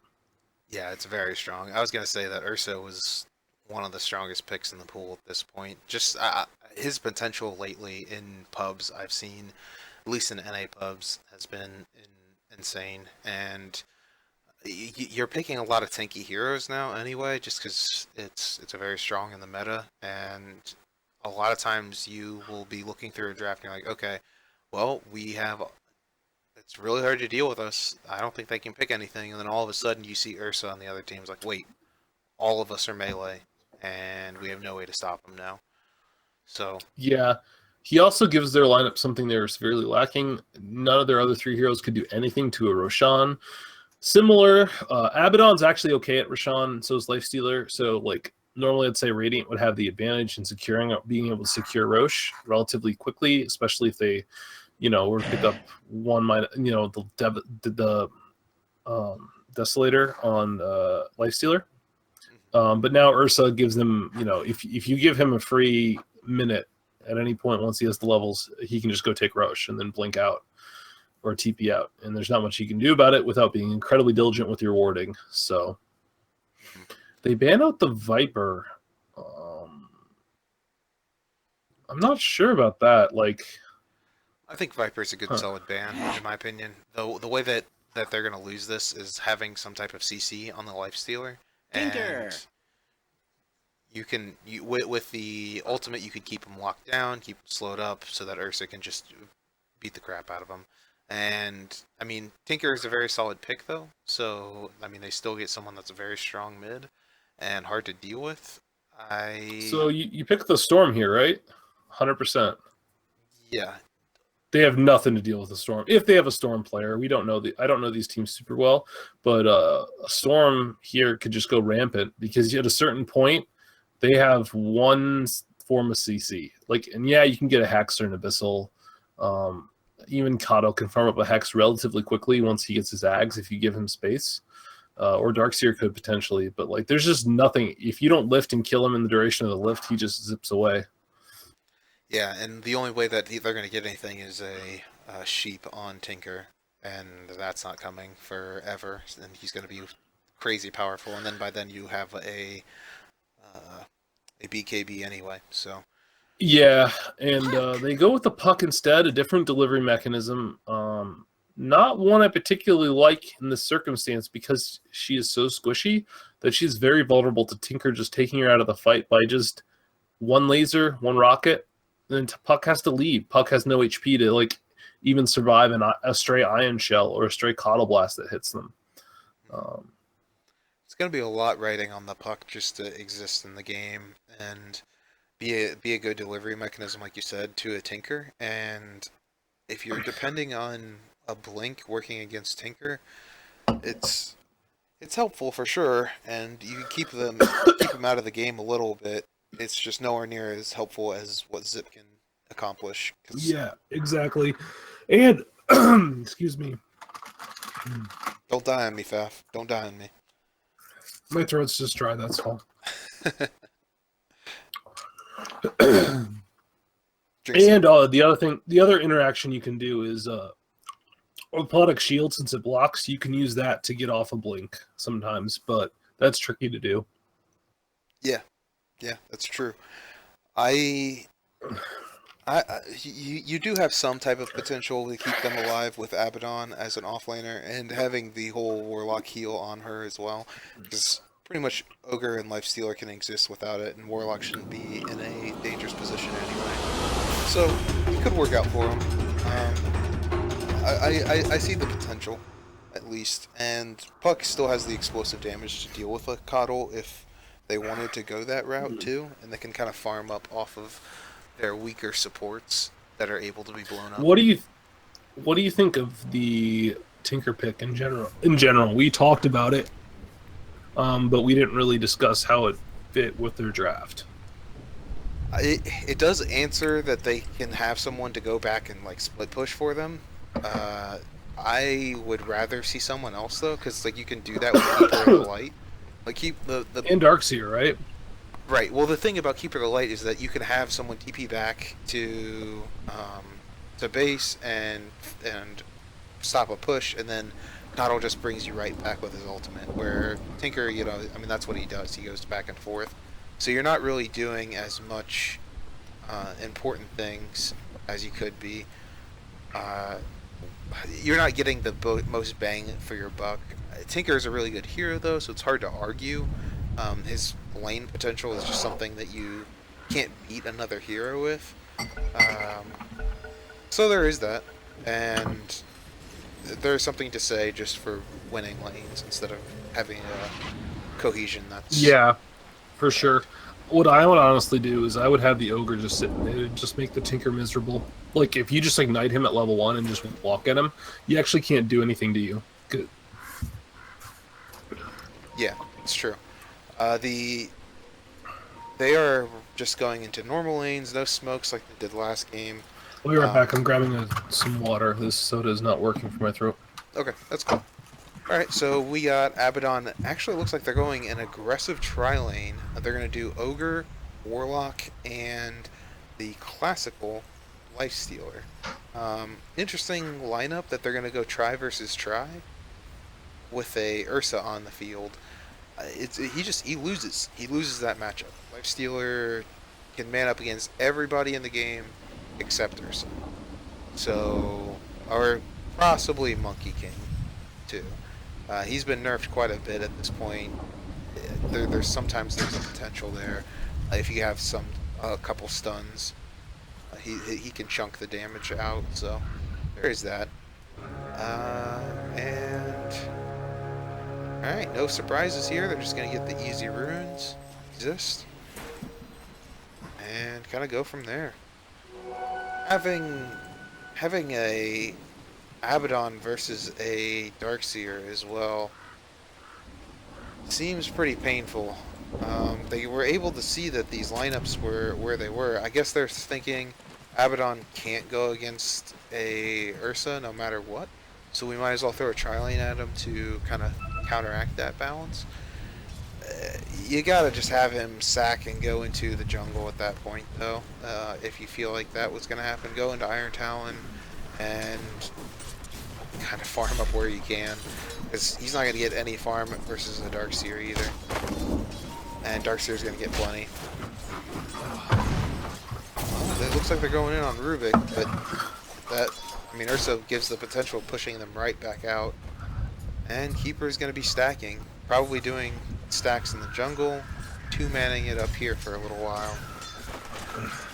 So Faf, they're going try versus try. I was just talking about how I'm not a big fan of this. Into an Ursa? That's silly. Why are they trying to secure Abaddon's lane? Like, yep, that's just what I was talking about. I guess they knew that Abaddon would get nothing out of Ursa, whereas the tri lane might be able to.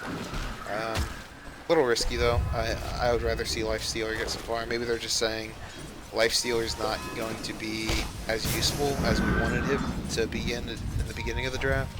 So we're going to let Abaddon get some farm. Because Abaddon can at least kind of toe-to-toe with Ursa because he's got his ult. Yeah, I mean, the issue is that Darkseer is going to win the lane bot too. If you look, Abaddon's not even getting great farm. He's got 4 last hits, which is less than a Lifestealer actually. And he's in a straight 1v1 where there's no reason he should be pressured. Like, also he really didn't itemize for top there going in on this Lifestealer. They're going to get a blast on him. Auto blast thoughts really low, but nothing's going to happen. Sorry, what were you saying? I'm saying that this Abaddon didn't even build properly. He didn't bring the right items to handle a Darkseer. Like, he doesn't have a Quell. He went Stout Shield. He brought a Mango and some extra regen. He didn't bring like, how you have to deal with the Darkseer is you have to have a Quell to do the maximum amount of damage, and you got to bring more regen, and he just didn't. And he was going for a Bassi, whereas your armor is the least of your concerns. It's just all about your health regen. Right. And you can see the Lifestealer already declared this wasn't working. The problem with this is this Lifestealer is now level 2. This Darkseer's what, level 4? Yeah, Darkseer's now level 4 with the full soul ring and a stick. And he's facing up a level against a level 2 Darkseer. Honestly, this is one of those situations where I think Darkseer needs to recognize how much stronger he is than this Lifestealer and just punch him.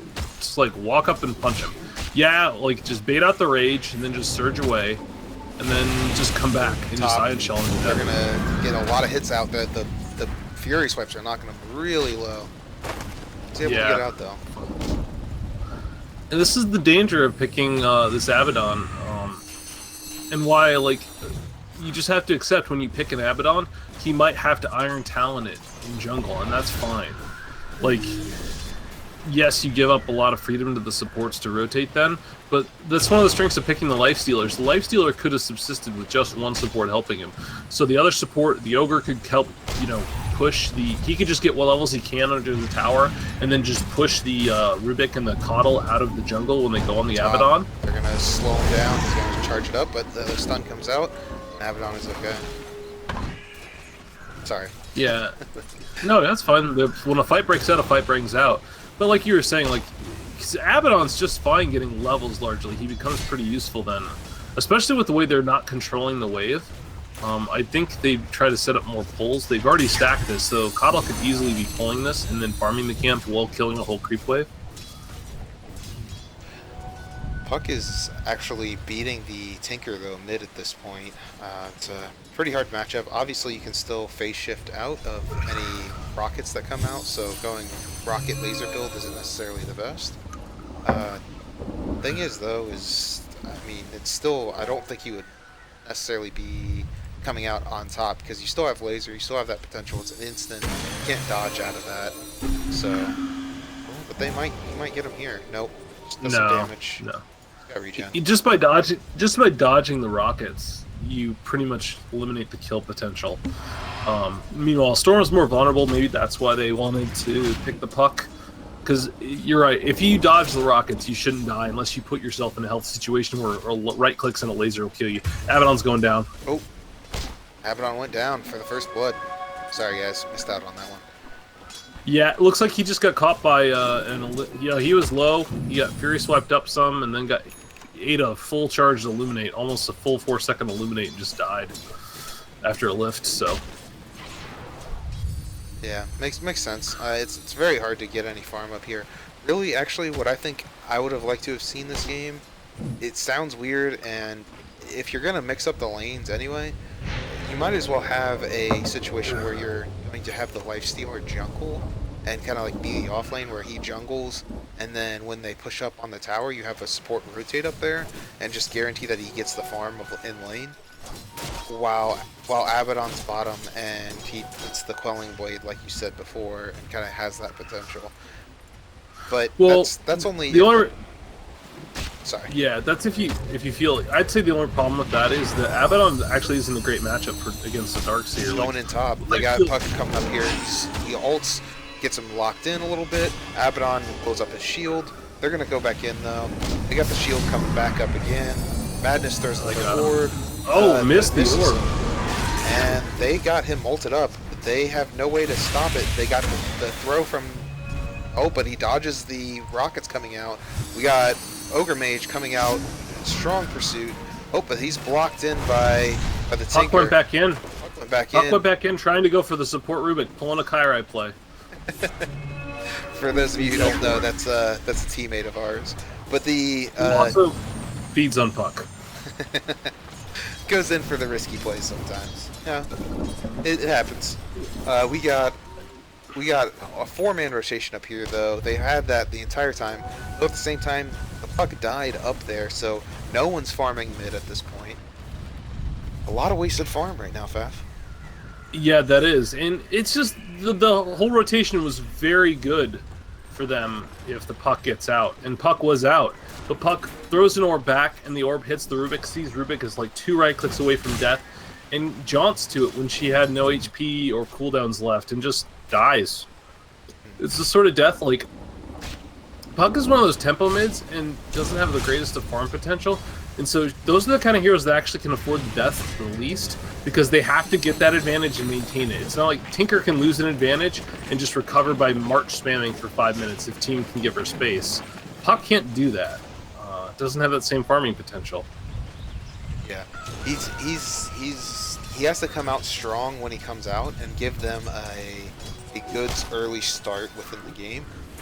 Otherwise, you're not going to do what your hero is supposed to do. It's supposed to come out with that early, either an early blink to set up kills, or come out with the explosive potential of a Veil.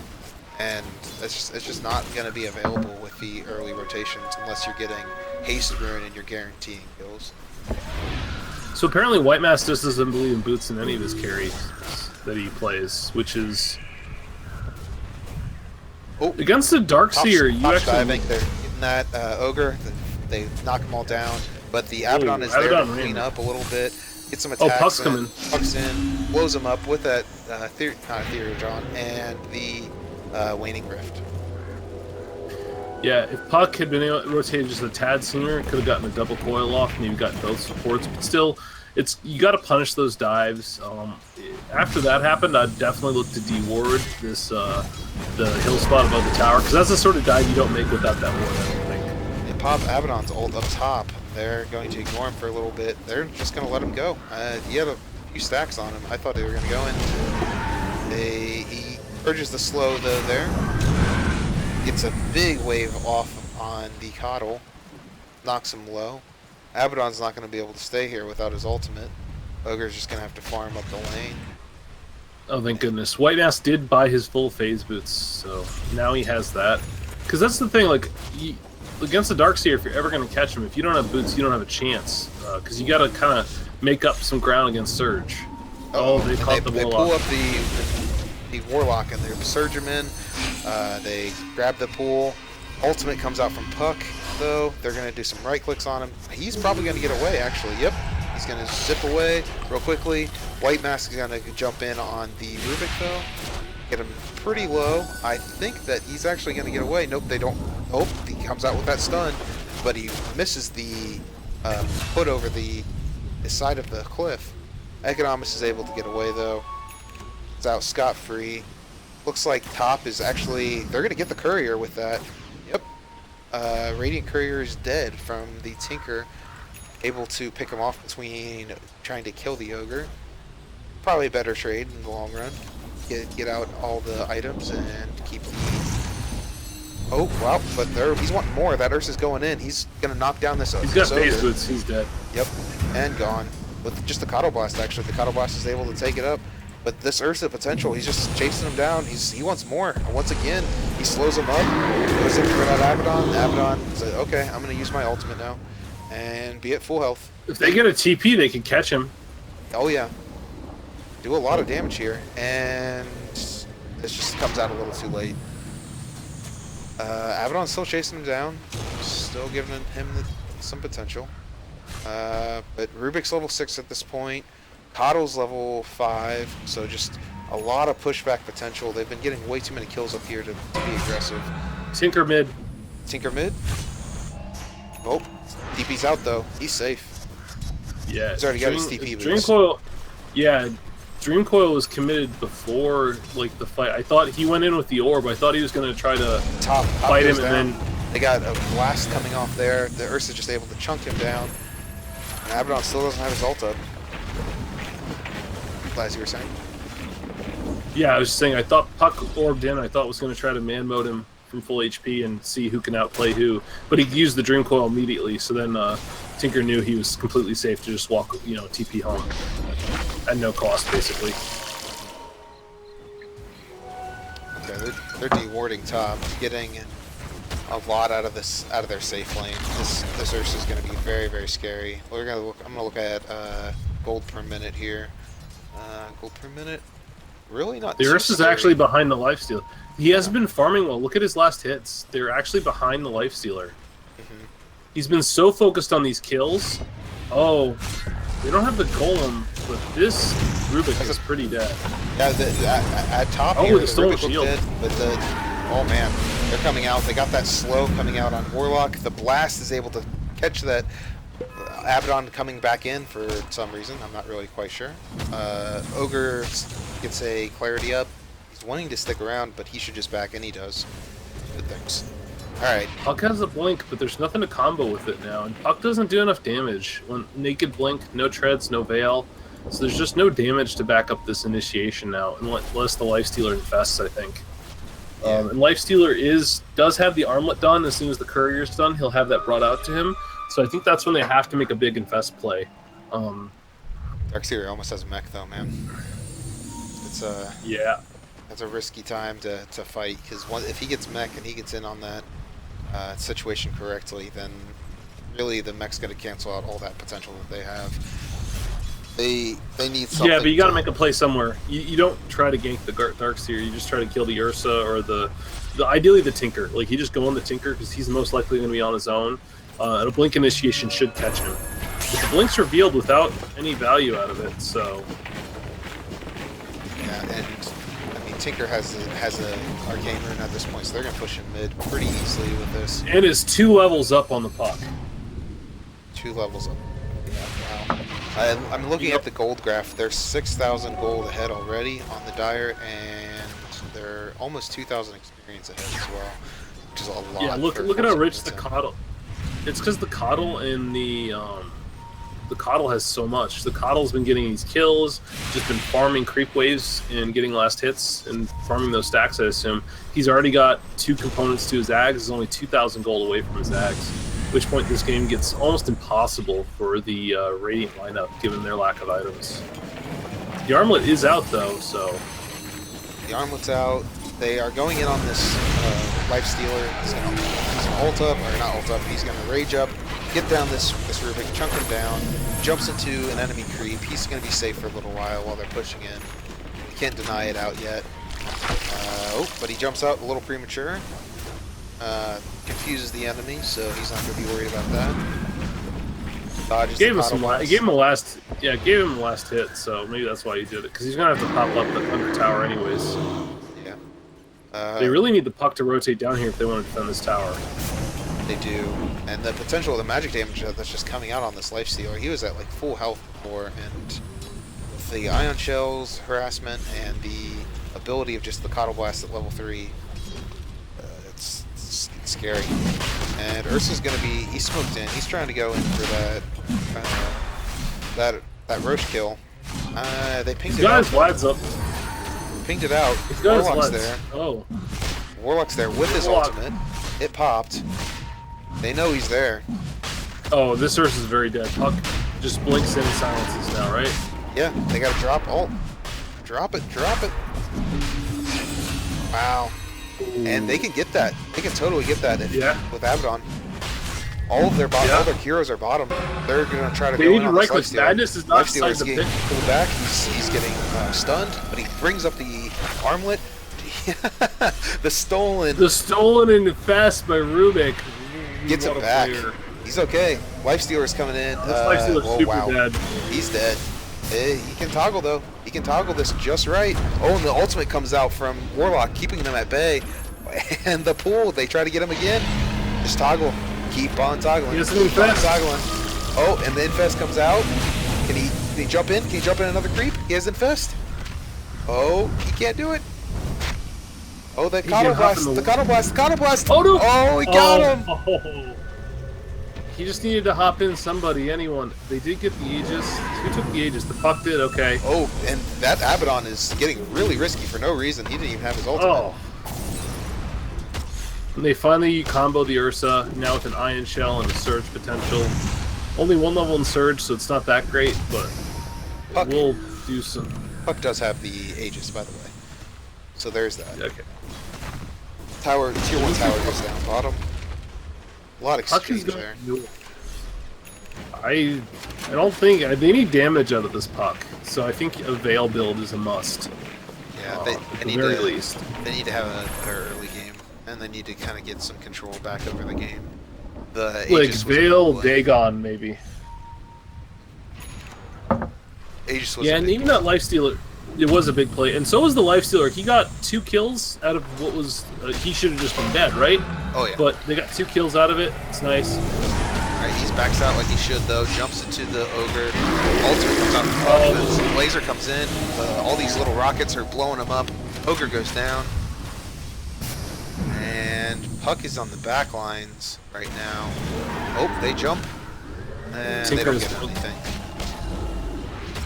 Zoning wall, that is not necessary, I don't think. It's not necessary, but you might as well throw it. It's not, I don't know. If you're going to guarantee a tower at this stage in the game, oh, they get a lift up on Lifestealer. They try to pull him back off of the side. He's just going to go into rage, though, and eat this Coddle alive. At least he's hoping so. There's no one really to back him up, though. Keeper Light's going down. Oh, they get the Puck down at bottom. My bad. And Puck playing loosey-goosey with the Aegis. They could get the Ursa, though. Yeah, they're going to get the Ursa. That's a good trade. I mean, honestly, they aren't going to push with that Aegis. They're not in a position to push. I don't think that they got this. Like, yeah, okay, he stole the Puck silence. Puck is silenced up. You're going to kill him. Kill this Rubik for that. And Lifestealer goes down mid. They're going to get the Coddle. He has to use ult to kill him, though, so they have nothing to catch out this Darkseer at all. Dire Tower mid is, I'm sorry, Radiant Tower mid goes down. This Abaddon is wanting more, but okay, these lasers and rockets are going to come out, and Abaddon has no health, and the Blink is going to come up and kill him here again. He blasts him with the rockets, and Tinker's in a good spot. Blink and TP before minute 20 is not something you want at this point. They needed. No. And then the Darkseer is doing quite well. The main issue in the Ursa is not doing well. He is prioritizing fighting over hitting creeps, which I think is, in the biggest sense, a mistake. But the way their lineup works, where they have so much damage from the Darkseer Tinker, is fine for now. But you don't want to see the situation where if they try to break high ground, he does not take any time to farm for himself. He desperately needs his own Blink, and he does need a damage item. He went straight Vlad's, which leaves him pretty poor on control or stats. Abaddon also has completed up a Vlad's and is close to a Blade Mail. The Blade Mail will be great for him. The Vlad's not so much. I would rather see him go first item pipe, honestly. Yeah, I'm not a fan. I Probably think, got it so he could farm jungle camps, but like they're not going anywhere near the jungle. Again, a zoning wall just dropped. yeah, Not that's some damage too, and it's supposed to. It's like good in the lineup if you're not facing an Ursa. If you're not facing an Ursa, it's fine. oh, the Vlad's, yeah. I was talking about the Darkseer just dropped his ult at the tower. He's using it as a zoning tool, which I think doesn't respect the potential that the wall has. Those illusions are really strong, like really strong, and so's the slow. You don't want to waste that cooldown. Yeah, it's an incredible team fight potential, and they don't really have a lot of team fight potential. I mean, they have Coddle Blast and they have whatever Rubik's Tinker. Tears. And Tinker March is good if you can get that set up, though. A lot of times you can't necessarily They're gonna get this that. Rubik with the smoke. Are they, though? Yeah, they are. They got the puck They blink. got the Starkseer instead, which is even better. Oh, but they stun out the puck, and they're just gonna say, okay, Rubik, we got you. Ethereal Yeah, jumps Puck there. was actually... Puck was holding the blink. You'll see they still have the Infested Lifestealer. They held that. Puck was holding the blink. He wanted a juicier target. And by doing so, didn't secure... He could have secured the Darkseer with a good Dream Coil. Fairly easily, I think. He might get him now, though. And they are. Comes out. Yep. And he tries to run away, and he's not going to run away from a puck. His only chance was to TP immediately, but with the Lifestealer there, with a completed Echo Saber, I don't think it's even worth your TP cooldown. Just, sometimes you gotta take the loss. Yeah. Something to be said for going out with a fight, so... Well, but the TP, he'll be alive before his TP be off cooldown, that's the issue. Right. You never want to run again. You can run, give yourself that bonus move speed, but try to run around in circles and then wait till the very last moment and then give yourself the move speed. That's the point. Yeah. Or just try to do some damage, maybe get Puck's HP low. I guess he has Bottle and Ravenel, so it doesn't matter. Oh, Puck's going in. Doesn't have the coil. He used it already, and I mean, there's not really much. Well worth it though. Yeah. I mean, I don't think they want to take a team fight, split it all with the Darkseer's potential around with the mech. Oh, what is this Abaddon doing? He is. The Puck's got haste, so he's kind of getting risky because Puck can be there. I don't see the Abaddon's gonna go blink. Okay. Yeah. It's right. Have you seen the NA pubs? That's the thing. Second, third item blink is the thing for Abaddon because you can blink while his ult's going off. Yeah, that's. I mean, yeah. That's very selfish, and that's a Puck mentality, not a team mentality. Oh, 3-man Warlock ult mid. Okay, no coil to combo with it. They got there's the coil coil. 3-man coil. For 3-man coil. They got the blast. They got the silence, but the Greaves are there to purge it off. They get all these blasts. The Abaddon does not have his ult up. They just blast him down with a laser. And the back lines, the front lines, Ursa's getting pushed out, but he uses his ultimate to ignore all of the Lifestealer's potential. And the Dire get out scot-free for an Abaddon. Oh, actually, the Tinker has the Ags, and he just is able to blow up the Puck without any problems. Ursa just Ursa has his blink. Yeah. They stuck around too long. Knocks down that Lifestealer. Just destroys him. And this shows you that, while they do have the Darkseer wall, fundamentally, they're not cooldown dependent at all in the Dire. And they can just run at them. And if they don't have the Golem up, and Golem and Dream Coil up, it's very difficult for Radiant to take any fight. So now they're just going to have to lose a tower. Maybe even take some tier 3 damage, depending on how aggressive this lineup is. Oh, Coddle has Ags. Coddle completed up his Ags. And now it's daytime, so they can keep pushing forever now. Golem's down. There's no reason to go home, unless you're the Tinker. And he's coming right back. Tinker Ags. Okay, they pop out the Ursa ultimate. They have to get rid of that, but the heal comes out from Coddle. They throw out the orb, not really getting anything. The Ogre's going to be super low. They're going to come out with the missiles. In the back they caught the Ursa in the back with Puck. They caught Puck. We got Lifestealer killing up that Rubik. Puck's going to use his orb away, but he doesn't actually complete the orb. He's looking for more. He goes into the Jaunt. He blinks out, but the Tinker's there to blink in, use the missiles. We got Abaddon going in on the Keeper of the Light. Keeper of the Light has got down all of his mana. got him out of the situation. Tinker comes back in, gets the massive damage that he is known to do, and the heal comes up to heal the creep wave, so they are not going to be able to deny this creep as they were planning to do. So Lifestealer is going to get out. All in all, a very bad exchange round. Yeah, it seemed nice when they caught the Ursa, but the problem is they don't have enough explosive damage without the Golem combo hitting just right. So you just can't outlast a Coddle lineup against the Darkseer with Mech or Greaves. Coddle heals, and the fact that Tinker can come in and out of this fight. On this Warlock. They're jumping in, and he's got all of these Superior swipes. He's gone. 1-2 punch. But yeah, like I said, they don't have the sustain to sit there. If they don't catch and kill that Tinker, they're going to lose their fight every time. It's just too much damage, and he can just keep coming in and out. And they don't have the greatest way to cancel TPs. It's pretty much Dream Coil, and Ogre Stun, and Ogre just doesn't get close enough. He just dies. All jumps in. We got the Puck ult coming out. We got Abaddon ult coming out. They're keeping them a little bit played out Warlock at this point. back for this. Whiteout has to get out. They've got to get Warlock out. Buys back. They're going to try to bring him out. They barely catch out the Coddle with the rock, but it doesn't really do anything.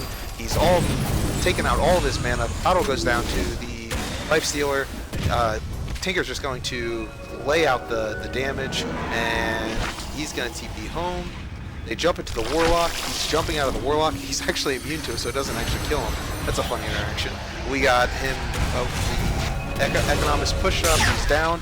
We got Laser coming out, but Tinker's going to get smacked down at this point. He is going to get blown up by go down. This is a huge kill if they can get it. They can get this Tinker, and they do. He's gone. And Whiteout's going to try to go on for the... That's the Midas for the Warlock. Was it? Wow. Yeah, he had the Gloves of Haste and a little bit of gold after his last death. He bought back. Oh wow, Madness gets and then got that Ursa kill in the background. Oh wow, yeah. So even after buying back with that huge goal, I think the buyback penalty had worn off by the time he got it. Either way, he finishes up the Midas, which makes that buyback one of the best value buybacks you're ever going to have on the support. That's amazing.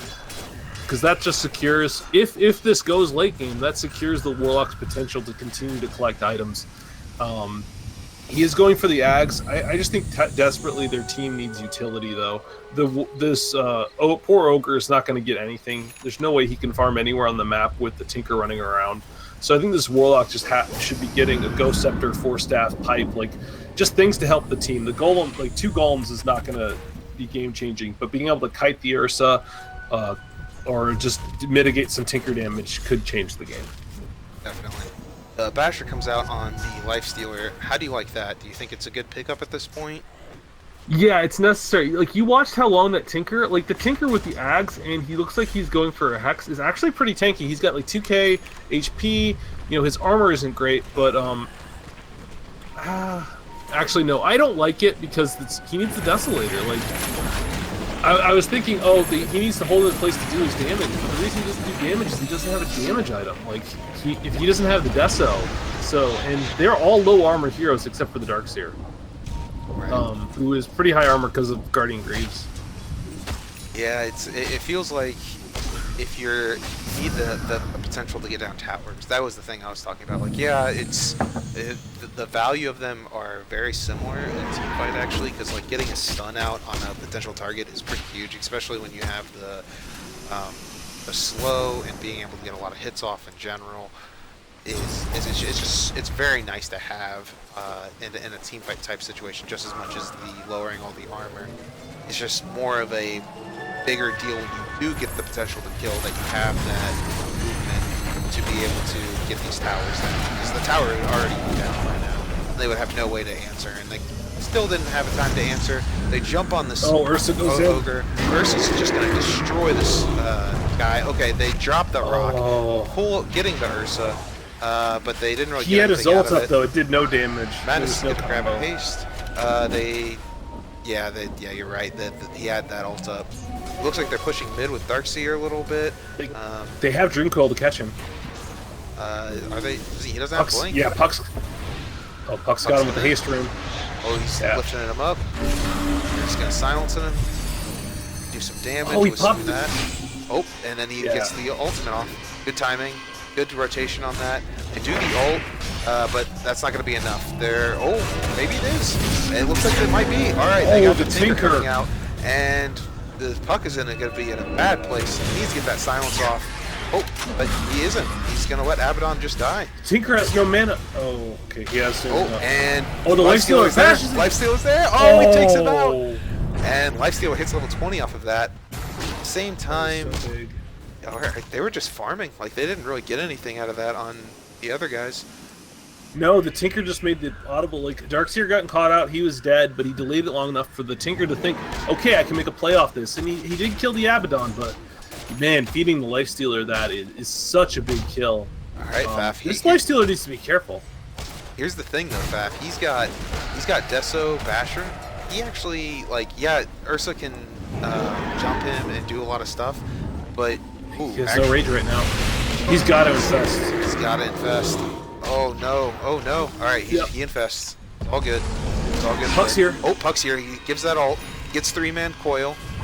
They blink in early though. Ursa blinked and stunned himself. He is okay though. They got the heals coming out and they just heal back up with Shrine. What I thought was a misplay was actually really good. They actually killed the Lifestealer for nothing. I'd still say it was a misplay. The Darkseer saved him though. The thing I was saying, like, oh, that Lifestealer is, with off those 2 kills, has completely caught up and passed the Ursa, but he was just all alone with just a Warlock to support him. You can't push into a team like that, not when the Ursa is such a bad matchup for you individually. Ursa now has a BKB finished, which makes it Puck cannot deal with him the same way he has been. And they're just going to take this Roche. He's got a DD. It looks like the Radiant are wanting to fight for it. They do have a lot of situations set up for this, so I don't necessarily think it's the smart move. It looks like they do want to stop it. They do have Ursa having the double damage. They may I think Puck jump wants to make a stash play. Yeah, Puck's going to try to stash it. But they realize that it's futile at the end of when it's all said and done. They got a BKB now up on Ursa, 10-second with Aegis. Yeah, and to try to make that snatch play is almost impossible just because of the Coddle flying vision. The Lifestealer would know exactly when you're coming in, so he can kind of just bait you, potentially, and that could have been a disaster. Hacks on Tinker, and now this Puck, combined with the BKB and the Hacks done, this Puck's life just got very hard. He's been making a ton of plays, but now he can be hexed up or just ignored by the Ursa. Actually, Puck has an Ags, so the BKB, the Dream Coil still has potential to control him now. It does. I don't know if it's... I mean, yeah, it still has... You still have the BKB potential to shut down the Ursa in that lockdown, but it's still not as long as a 10-second BKB at this point. The reveal is not that strong, and they're going to be pushing high ground here. Yeah, of course. This is your timing window. Your Ursa, like I said, he has been fighting. He has very few last hits relative to his, being the position 1. He only has 142. Less than the Darkseer, only barely more than the Puck. But he's just been going for kills, and looks like they've actually made the call to push for the tier 2. I don't know if I like this. It's kind of a safe play. It's fine, but yeah, I don't know. It's probably best at this point. Yeah, you want to try to push high How much ground. daytime do they have left? Okay, they've got 1:40 of daytime left. So yeah, you can still get this tier 2 tower and then push. You just need to have the high ground push come during daytime when you have Aegis. Right. And they are playing it very, very safely, which is kind of how you want to do it. I think they're just too afraid of rock, but if you have that daytime and you're able to force them to rock as an Illuminate comes out, and they don't really need to worry about rock's potential. Yeah, Ursa can just ult and just walk out. They drop down the rock right now. They have that stun up on Darkseer, but that Ogre is just going to go down immediately. Tinker's dropped. They blow him up. They have that ult coming out. Abaddon kills him up. His ult's up, though, which has been used. Uses his shit phase out. Both of them are going to go down with a Coddle Blast saying goodbye, and Warlock's going to get chased down by this Ursa. He gets 1-2 punched. He's gone. We got Keeper of the Light successfully stuns out the Lifestealer, but does not successfully get away from the creeps. So all that's left is Life Stealer, and Ursa's just gonna man mode the hell out of him. He's gonna grab this, this regen. Hopefully he can man mode him, stun him out. Yep, and he's gone. Just get back. He's got 12 swipes though. He has to get out. With 12 swipes, he can't fight him again. Oh wow. Oh, if he gets the stuns though, nope. Oh, the buybacks are there. Oh, They've got to get this kill. yep. They He had doesn't two have buybacks foil for 5 it. seconds. Oh no, but he's gonna blink. He's got blink. So does Puck though. Yeah, they're not gonna see it. He's gone. Sees him now. Man, if you kind of got to, I know it's risky to blink there when you don't have vision, but you just got to keep blinking forward and looking for him. To buy back like that, and like you said, just a big misplay by Lifestealer. It was a good job taking out the diving Ursa, and just showed like he man fought him when he had the shrine up, but he probably could have man fought him under the tower because he let Ursa get like 6 free Fury swipes as he just ran back that way, and that's, you know, you just got to go for it and hope you bash him, because if you just bash him a few times, he dies just like he did. And that's what we were saying about the potential of, like, you know, even though Ursa is an agility hero, he doesn't actually have a lot of base armor, and he doesn't. I mean, he has decent, but it's nothing compared to like a normal agility hero that like, you would want to see as a carry. So the potential of what Desolator does is just phenomenal, and it's not something that you will want to forget about. It is now night though, so they aren't going to be able to push as easily, and they're going to give them more time to sit back and farm, hopefully get a couple more items. But here's the great equalizer, and the whole reason that Lifestealer even had a chance against the Ursa was he had a bash and the Ursa did not. So, you know, he frequently would get that bash and then Ursa would be stunned out and he'd get a few more hits. Now Ursa has a basher of his own. With that equalization, basically because of that whole fight and push, Ursa got the money for this basher. Now he really can't fight. Oh, they pick off the Darkseer bot. Yeah, it was I caught the tail end of that. They were able to catch him out while he was farming there in a very greedy position. Oh, they do. Puck forces out the BKB. And he gets he just stunned himself up. That wastes most of his BKB. That's totally worth it. Yeah. Like, yeah, I mean, he was running. popped. Right, but he was running away, and there's always the potential for a re-engage there, depending on how it was. But, you know, and look, the Dream Coil is only on cooldown for another 35 seconds. Like, the Dream Coil is cooldown shorter than that BKB. Yeah, that's true. Yeah. That's true. Looks like bottom might be in some trouble. We got Tinker just kind of pushing down the waves, blowing it up. Oh, he's perma-axing the Abaddon. He doesn't have the mana for the perma-axe, actually. He needs a Bloodstone first for that, I think. Yeah, and it looks like he's just going to go Dagon 5. He just wants to blow. Yeah. He got a Force Staff, which I like is a good solution to when you're trying to push to keep yourself away from the Lifestealer. But I'd probably rather see... Oh, Heaven's Halberd. Okay, I haven't seen this item in forever. But he gets it after the Ursa's shown the BKB. Oh, Ursa's looking for him. He's dead. He does have the mischance. Is the mischance going to work out for him? No, he's hexed up too long. Okay. They do get the stun out. That's the golem! Oh, the double golem comes out. Alright, so they got this team fight going. We got Kitty, Ursa, stunned out the Rubik. Alright, they're going in. The Ursa's wanting some tasty little ogre in the back lines, but they stun him out. Abaddon's getting up and away. Tinker has no mana left. Really, when it's all said and done, yeah, they got the pick on the Lifestealer, and they used the double Exalt, or not double Exalt, but the Exalt on the golems. Probably not worth it. No, not worth it at all. And Ursa just chunks them down. So now they don't have any chance to defend this high ground. If they can get a creep wave there, Lifestealer doesn't have buyback. This is going to be a dead tier 3 at least. If they're aggressive about it. If they get aggressive, I feel like the one downside that's been on Dire this whole time is that the only person that's super aggressive is the Ursa. And the Ursa is like almost too aggressive to a fault. So, no, they're going in a little bit, I guess. Yeah, they're not going to get this at all. No. Stun out. Yeah, they got a wave, but It's no real damage.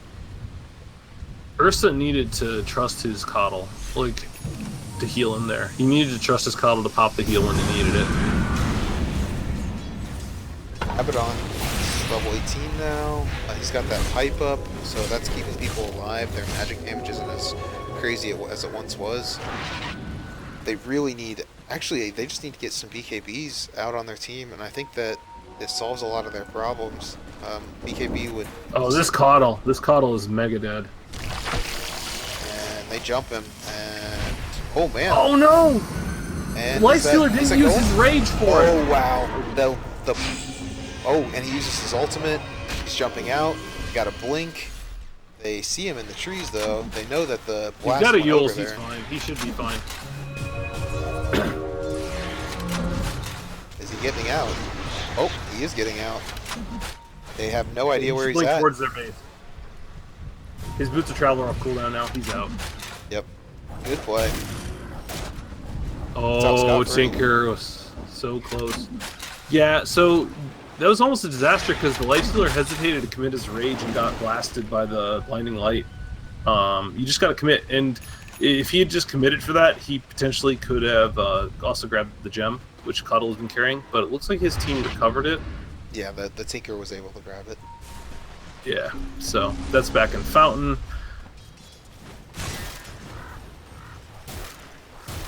Still, this Ursa is... This Lifestealer is still staying on par of the Ursa. The problem is that they don't have enough damage other than the Lifestealer. And eventually, it's just going to be too much. This Tinker is just... They aren't getting the similar sort of value out of their puck at this point. The pickoff was nice, but again, he went Ags to try to control this BKB Ursa and provide longer lockdown. He's going for his own Hex next, and just going full utility, and as a puck, like... I will be interested to see the way this game is going. They catch out the Tinker. Oh, they got the Tinker. The ultimate, they blast him up, they silence him, and he's gone. Man, this Lifestealer keeps holding his rage. Yes, they still got the Tinker, so it doesn't end up mattering, but like... There's no doubt, if you rage immediately, that Tinker cannot do anything to you, and you're just hitting him with a basher, and he just dies. Plus the extra attack speed. Looks like they're going to jump in on bottom. Ursa jumps in. He's going to go in on that Ogre Magi, dealing out a lot of damage. Commits his BKB, though. He's got double ult on Warlock. Commits that out, but the Rubik gets the steal of the upheaval, so he timed that out really well. Abaddon pops the armor. They're going to just push him back. While this whole time was happening, they pushed the tier 2 top. For some reason, they're getting back together at this point. They should have just kept pushing. That's okay. I think they were just afraid that the other team was going to TP back, and then if they catch the Lifestealer or the puck, either one. Yeah, that's a problem. Plus, Lifestealer didn't have a TP, so the puck was his only way out. Lifestealer's now farming the illusions for gold. Such a waste of his time. Like, he got maybe 20 gold for that, and he could have walked to a camp and gotten way more. Yeah. It looks like they're going to be trying to take Roche on the Radiant. They're going to converge, though, because they know that it's there, and... Yeah, they got a coddle. This is not the point. There's Golem is down. They used it to push them back. Lifestealer's in a bad situation. They're going to take out most of his mana before he rages. Rage on cooldown, and most of his mana on cooldown as well. It is nighttime, however. Abyssal so out on the Ursa, and yes, it is nighttime, like you said. The Tinker's not there though. He's at bottom. He's going to be losing a lot of his mana at this point. Jumps into the shrine. Okay, I thought that they were going to do something at this point, like smoke, but all right. Sorry about that. Oh, they're hunting this Tinker again. They want to make that same play.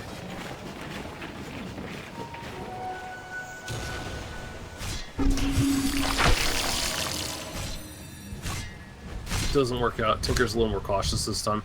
Yeah, he understands. Sorry, I was a little quiet there. Yeah, he understands that that's just not possible this time. All right, the Lifestealer goes in. He slows him up, but obviously you just charge away. And he only has Skull Basher.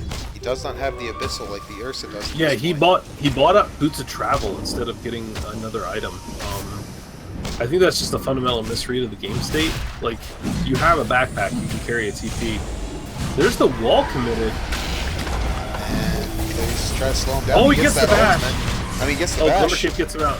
But Ursa's getting down that puck right now. They're all coming in. We get a 3-man coil, blasting out. Ogre's going to go down for this. He's getting knocked out. Ursa gets stunned out by the ultimate. Rockets are flying. Afternoon Delight. We got freaking Puck's getting smashed down by the Ursa, and they're going to try to man mode him. Lifestealer says, I'm going to eat your life, because holy crap, I can eat all of your health. And Tinker comes back in, trying to do some work. The ult gets stolen from Warlock, drops down the rock. The Lifestealer is going to come back in. He's going to try to take down the Starstealer, gets the stun, is not able to catch him though. Hopefully Puck's going to reinitiate here. Grabbing him soon. Nope, can't get him. Staffs. 4 staffs away. Blinks. Tinker 4 staff. And Sodom 4 staff. Saves so many people. And he's going to try to permahex him here. And if he gets stunned, oh, he's going to kill him. Oh. Oh, he's not. He's going to get away. By the way, Rubik had dropped some golems at some point in that fight. He did. Yeah, there's 3 golems running around. Yeah, it was an epic fight. It was, and just the Ursa. He tries to get this burst on this Lifestealer, but because he's gone for this BKB Vlad's Epistle, like he doesn't have the damage to do. Like he can't kill this Lifestealer at this point, especially with the Heaven's Halberd. He just those misses, like each Fury Swipe stack you don't get is such a big deal. Plus, once his BKB wears off, he immediately gets disarmed. He'll get disarmed by the active if Lifestealer has the mana for it. Plus, Lifestealer's now hit level 25, and this is actually one of the reasons Lifestealer's so much stronger in the late game now. He doesn't need to go AC. He's got 15 armor just from his talents, and that 15 armor is amazing against an Ursa. Just amazing. Compared to 1 second rage, like 1 second rage is okay, but man, 15 armor is amazing. It would be great this game if they didn't have Ursa. If they didn't have Ursa, like the 1 second rage can mean life or death versus the Tinker, and just having more BKB is just a great thing to have. Yeah, but when you're level 25, it's rare there's a game state where you're in a level 25 Lifestealer and they don't have a significant right clicker who you have to worry about. Right, it's true. Rubik still has that chaotic offering though. He's gonna have it for a while, so they got that drop on the other team as well. It's not going to be just one golem out there. Like you said, there's going to be 3 golems out there. And this whole time back, I said earlier, it was like 10 minutes ago, that he was just going straight Dagon on Tinker, and he actually has made no progress on it as of now. They jump in on this puck. He's locked down. He's just going to be perma-sheep. They're just trying to jump in though. Oh, Abaddon. Abaddon comes in with his stun. He gets stunned out again. Gets sheeped up all these times. 4-man stun on the ultimate and the backlines. Lifestealer's ulting that. We got the double rock coming out, not the single rock. They picked off the Tinker. They picked off Tinker. They got Ogres making everyone hit like crazy. Ursa's getting knocked down by these golems. We got Puck jaunting in. Lifestealer's going to be going on this Rubik. Gets away. Blinks away. We got Tinker's buying back. Comes back in. They're going to chop down this. Well, this is a huge mistake by that Tinker buying back. Tinker is buying back though. He's jumping away. Pretty fast. Pretty safe. Not a good. He has to run. Yeah, if he'd gone in there and gotten some cleanup kills, I think by the time he got in, the Puck was already dead from all that. Maybe he finished off the Puck, but that's not worth it. The risk, like, it ends up being okay because he hasn't died, but now it's just for 5 minutes, he cannot be caught. Because if he dies, that could be game. Because this Lifestealer now has, he still doesn't have another item, but he just tears up. Oh, they caught out this, yeah, but it's perma-hexing on Abaddon. It's okay. Like, they have no mana now, and now Lifestealer can maybe catch out this Darkseer. Yeah, he gets up a stun. He gets the bash. They keep him locked down. They're gonna kill. Oh, if he would have manned up on that Tinker, he would have been dead. That would have been game. Yeah. Abaddon has also picked up his own Heaven's Halberd. So they've got a lot of ways to deal with this Ursa now. And that whole time he got caught in the upheaval, and was just caught in the upheaval between two golems, just hitting him for pure damage, and he just couldn't move. And you could see it. I think he was just pinned against the shop. He just couldn't move and just died. And he's still worried about that potential at this point, Faf, because I mean, obviously it worked very well that engagement, but he's going for an Aghanim Scepter, so he's going for not only the BKB, but he's getting an Aghanim Scepter. He's just going all of these really safe items. Yes, you get some value on damage with the Aghanim Scepter, but all in all, you need a true damage item, something like MKB at this point, through these chances to always be able to attack. I think you should get a Bloodthorn. Bloodthorn works as well. I mean, anything that can just help you get your attacks out. Yeah, it used to be the classic Ursa would get the 6th item Hex, actually, because you just need lockdown. Like, that's all you need. If he could hold you in place so you can't do anything to him, his Fury Swipes would do enough damage to kill somebody. And that's still true, largely. But if he gets a Bloodthorn, you get some attack speed, you get some damage, you get some mana, which actually is kind of important for him. Like, he burns through mana at a pretty good rate with Abyssal, and the active is so good against Lifestealer. It takes care of that evasion. Once his rage is done, you just silence him up and punch him. Or if you get the silence on him first, he can't rage out of it. So I think that'd be good. The problem is his farm potential right now. They stun out the Lifestealer gets caught. He's going to be knocked out. Nope. He's not going to pop his rage. They could have gone in. He had Abaddon behind him. He had Abaddon behind him. So you saw he even got mana leaked, and then just Abaddon instantly purged it, and he just sat there and kept farming. Just has a total faith in Abaddon to save him, which he should. Like, at that point, the Abaddon's only job is make sure this Lifestealer, if they go on this Lifestealer, we just turn it. I purge him up, I run in there, I disarm the guy who jumped him, and then Lifestealer goes to work. Right. I would really like for them to see them make another level 25, and that plus 10 Fury Swipe damage is going to actually mean quite a bit, Faf. Yeah, that is a lot. That is a lot. Ooh, that's a lot. But I don't know if it's... I don't think it's as big a deal as the 15 armor. Just levels are good. Oh, they caught... That Lifestealer's gone, but they double ult. That, oh wow, the counter all of the golems. No, it's 4 golems, man. They use the refresher, and they're jumping in on this Ursa. The Ursa's going to be knocked out. They're going to just keep him stunned up constantly. He pulls off his ultimate, though. He's able to take a lot of damage at this point. Tinker's just doing work by pushing out all of this damage as well. They try to force staff the Lifestealer into getting him, but that's just not coming out, and the Ursa's going to be knocked out. 1-2. He loses 2 lives. The Coddle gets away. Everyone gets away. So it's just a 2-for-1 at that point. And man, this Lifestealer went for Boots of Travel too. He's going for his own Bloodthorn before an Abyssal. I can't say I like that. I mean, I think Bloodthorn's a great item on him, but I think the guaranteed stun on the Abyssal is worth so much. Plus, the Vanguard is just good stats. It actually mitigates a ton of damage against the Ursa. I think he's worried. It's kind of one of those things you get ahead of yourself. And you're like, oh man, I gotta take care of this Tinker, and you don't realize, well, I can just get an instant stun. That would take care of Tinker, and he wants the more of the silence to keep him at bay from a range. Yeah, I mean, it's both items are good, but I just feel like if he committing 2,000 gold to the Boots of Travel 2 is just unnecessary. I think he wants to be able to teleport in on the puck, so the puck can, he can be farming, and they can think, okay, Lifestealer's not going to jump us, and then you jump in on the puck play. But I think you're just better off spending that gold to have the completed Bloodthorn instead, or have the completed Abyssal, and just make do with Boots of Travel. Yeah, definitely. It's 4,000 gold worth of items to get really no actual stat boost besides movement speed, which is good on Lifestealer. But I'd say movement speed's really big.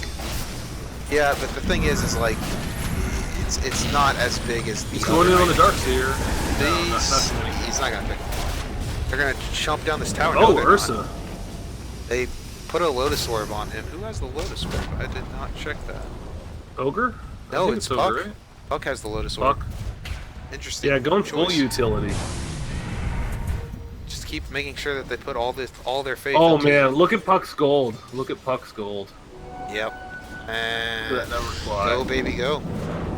This is the sort of game for it. Like, I'm a bigger proponent of the distance because it's so good, but like this puck was pretty under farmed, didn't go Midas, hasn't gone damage, so you can't really farm. Like Veil helps you farm a lot faster too. That's the other reason people like it. So you'll see like Midas Veil builds, and the puck will actually can farm like a true mid, position 1 mid. But by going these items, he doesn't have that farm potential. So now this gold just guarantees this Dagon's going to come out.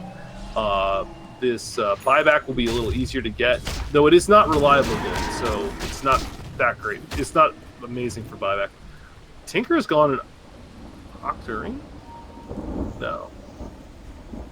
Tinker, oh yeah, it's the spell Lifesteal animation from his talent. It gets me every time too, man. Yeah. So, he's got a Necro 3. Yeah. We're also going to see an... I don't understand why he's doing that, though. Like, Necro 3 is nice, but you can't rearm the Necro, so... It's... Honestly, I think it's because when they had the Lifestealer dead, they couldn't push the building. But I think he's saying I need to itemize to help my team push. Oh, puck jumps in. They're going to jump in on him.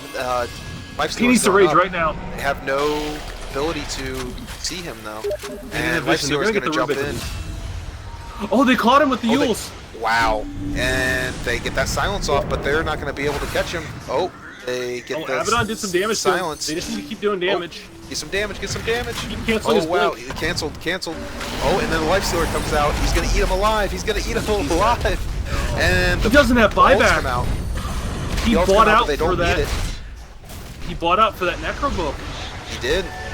And they catch the Darkseer with that, with the Yules, and they don't realize it, but they are basically going to get all of the racks at this point because they have nothing. They're going. No, they're going for it though. Look at them. They've got their golems. They've got their heroes. They're gonna. This is, I think, probably like, okay, we're gonna make the Tinker buyback again, and then there's no buyback. Most importantly, Faf, that is a big ass golem. That is like the Bloodlust is golem. Oh man, have you seen when he hits 25, they get the BKB animation permanently if he chooses that talent. It's amazing. And that's what you pick this game. With the Tinker in the game, yeah. Oh yeah, definitely. Oh, Ursa goes in and abyssals himself through the Lotus Orb. Oh, and then the ult drops out for Puck, gets both of them. They're going to be both stunned out here if they move at all. And he's okay. Ursa can tank. He can tank like a madman, but they're just going to out-kite him. And he's just going to be chumped down at this point. He barely gets away. They're throwing out the orb, trying to chase him down, but they don't get anything to... They need to get building this time. This whole time they're chasing the Lifestealer. They're going to get 1 lane Zerax. They could have gotten Megas, maybe, but instead they're going to get 2. But 40 seconds is more than enough time with this Abaddon and this Lifestealer to easily just take. There's a Hex on the Darkseer now. He hexes up the Abaddon, but that just doesn't matter. They're going to... Alright, they pop Rage to get that. They're going to ult the Ursa. Ursa's going to stun him out, but the Ursa has his ult up again. Keeps him down. And he halberded him. And Tinker's going to be coming back soon, but they do get the stun off on them. They don't get the second lane of racks at this point. They're just going to back off. They're going to say goodbye, Ogre. It was nice to know you. Or maybe they're going to engage. No, they're going to catch him. Abaddon gets out. Ogre's back. They got they lost their tier 3 top. Yeah, just they through lost creeps. tier 3. Ursa's all alone. Oh wow. Because Lifestealer had TP2s. Oh, he'd use them to get out. Okay. Yeah. So he's replaced his Echo Saber with the Bloodthorn. I think that's the right call. I'd actually replace the Armlet at this point. Yeah, you can make a lot of plays with the Armlet. Yeah, he does do that. But the Echo Saber guaranteed hits are a bigger deal. And he eats a Moon Shard now. Man, this Lifestealer is so fat now. He's so hard. Ursa just can still deal with him late game, but not when you're 10k down in net worth. 10k is I haven't so looked much. at it in a little The bit. Lifestealer's now richer than the Tinker. He has 31k net worth. Wow. The only thing at this point he needs is he can finish his Abyssal and then probably just get himself an AC or a Blink. Like forego the Echo Saber because you have the Bloodthorn, which does give you 30 attack speed, and you do have your Moon Shard you've eaten, so you can potentially forego the Echo Saber and just go for another straight damage item, like an MKB, to make sure that you don't have to worry about being lasered, even if your rage is on cooldown. Alternatively, you could go for a BKB yourself, so you can basically be magic immune forever. I think just either a straight AC or a blink. I really like a blink out of him, because if he's able to blink onto someone unexpectedly, it can be fight winning. Yeah, it can be. Real quick though, Puck is bought out. He does not have enough money for buyback, so they're in actually a really bad position because, I mean, yes, you can get the money back really quick on Puck, but I'm pretty sure he just bought out a Moonshard for Lifestealer, and as No, Moonshard. Really? pretty sure because he still has 4,000 gold. And I don't think Lifestealer. I was No, he on wasn't that rich. You're right. He did do that. That's a big mistake. Lifestealer could buy his own Moonshard. Well, I mean, it's smart to get something like that, to kind of skyrocket yourself, but only in a situation where the next team fight is going to be that much bigger. Thing is, though, if you don't have buyback, then it's all a sham because you are the lockdown for their team. Puck's been doing a lot for this game, generally been keeping people locked out, and I mean, Ursa's only been locked out because of him, because his ultimate with Aghanim Scepter. So if he dies and he's out for 90 minutes, that's going to be a huge problem. It is, but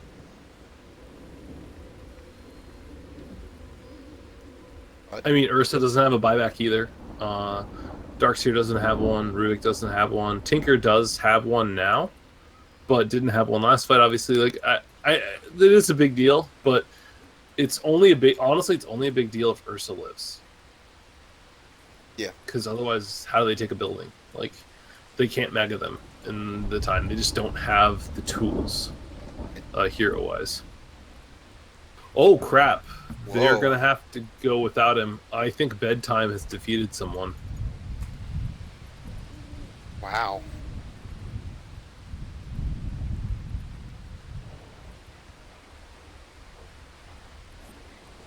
Okay, yeah, it's Yeah. his dad aggro. Okay, so initially you say dad, you're like, I hope his dad's okay, and then it says dad aggro. That tells me that this is probably a younger gentleman in high school. We'll be generous, say high school, and this game went a little too late for him, so Yeah. he was told there. Yeah, okay, so they're saying. Yeah, they're saying they'll give them the full 10 minutes. So they're going to give him some time, and then they're saying it can't hear me casting. They say that in game that they can't hear me in game casting. Well, that's because I didn't turn on my open mic in game. That's why. Okay. Did you do that? Yeah, I turned on my open mic. Yeah, I didn't. So Okay. I just forgot.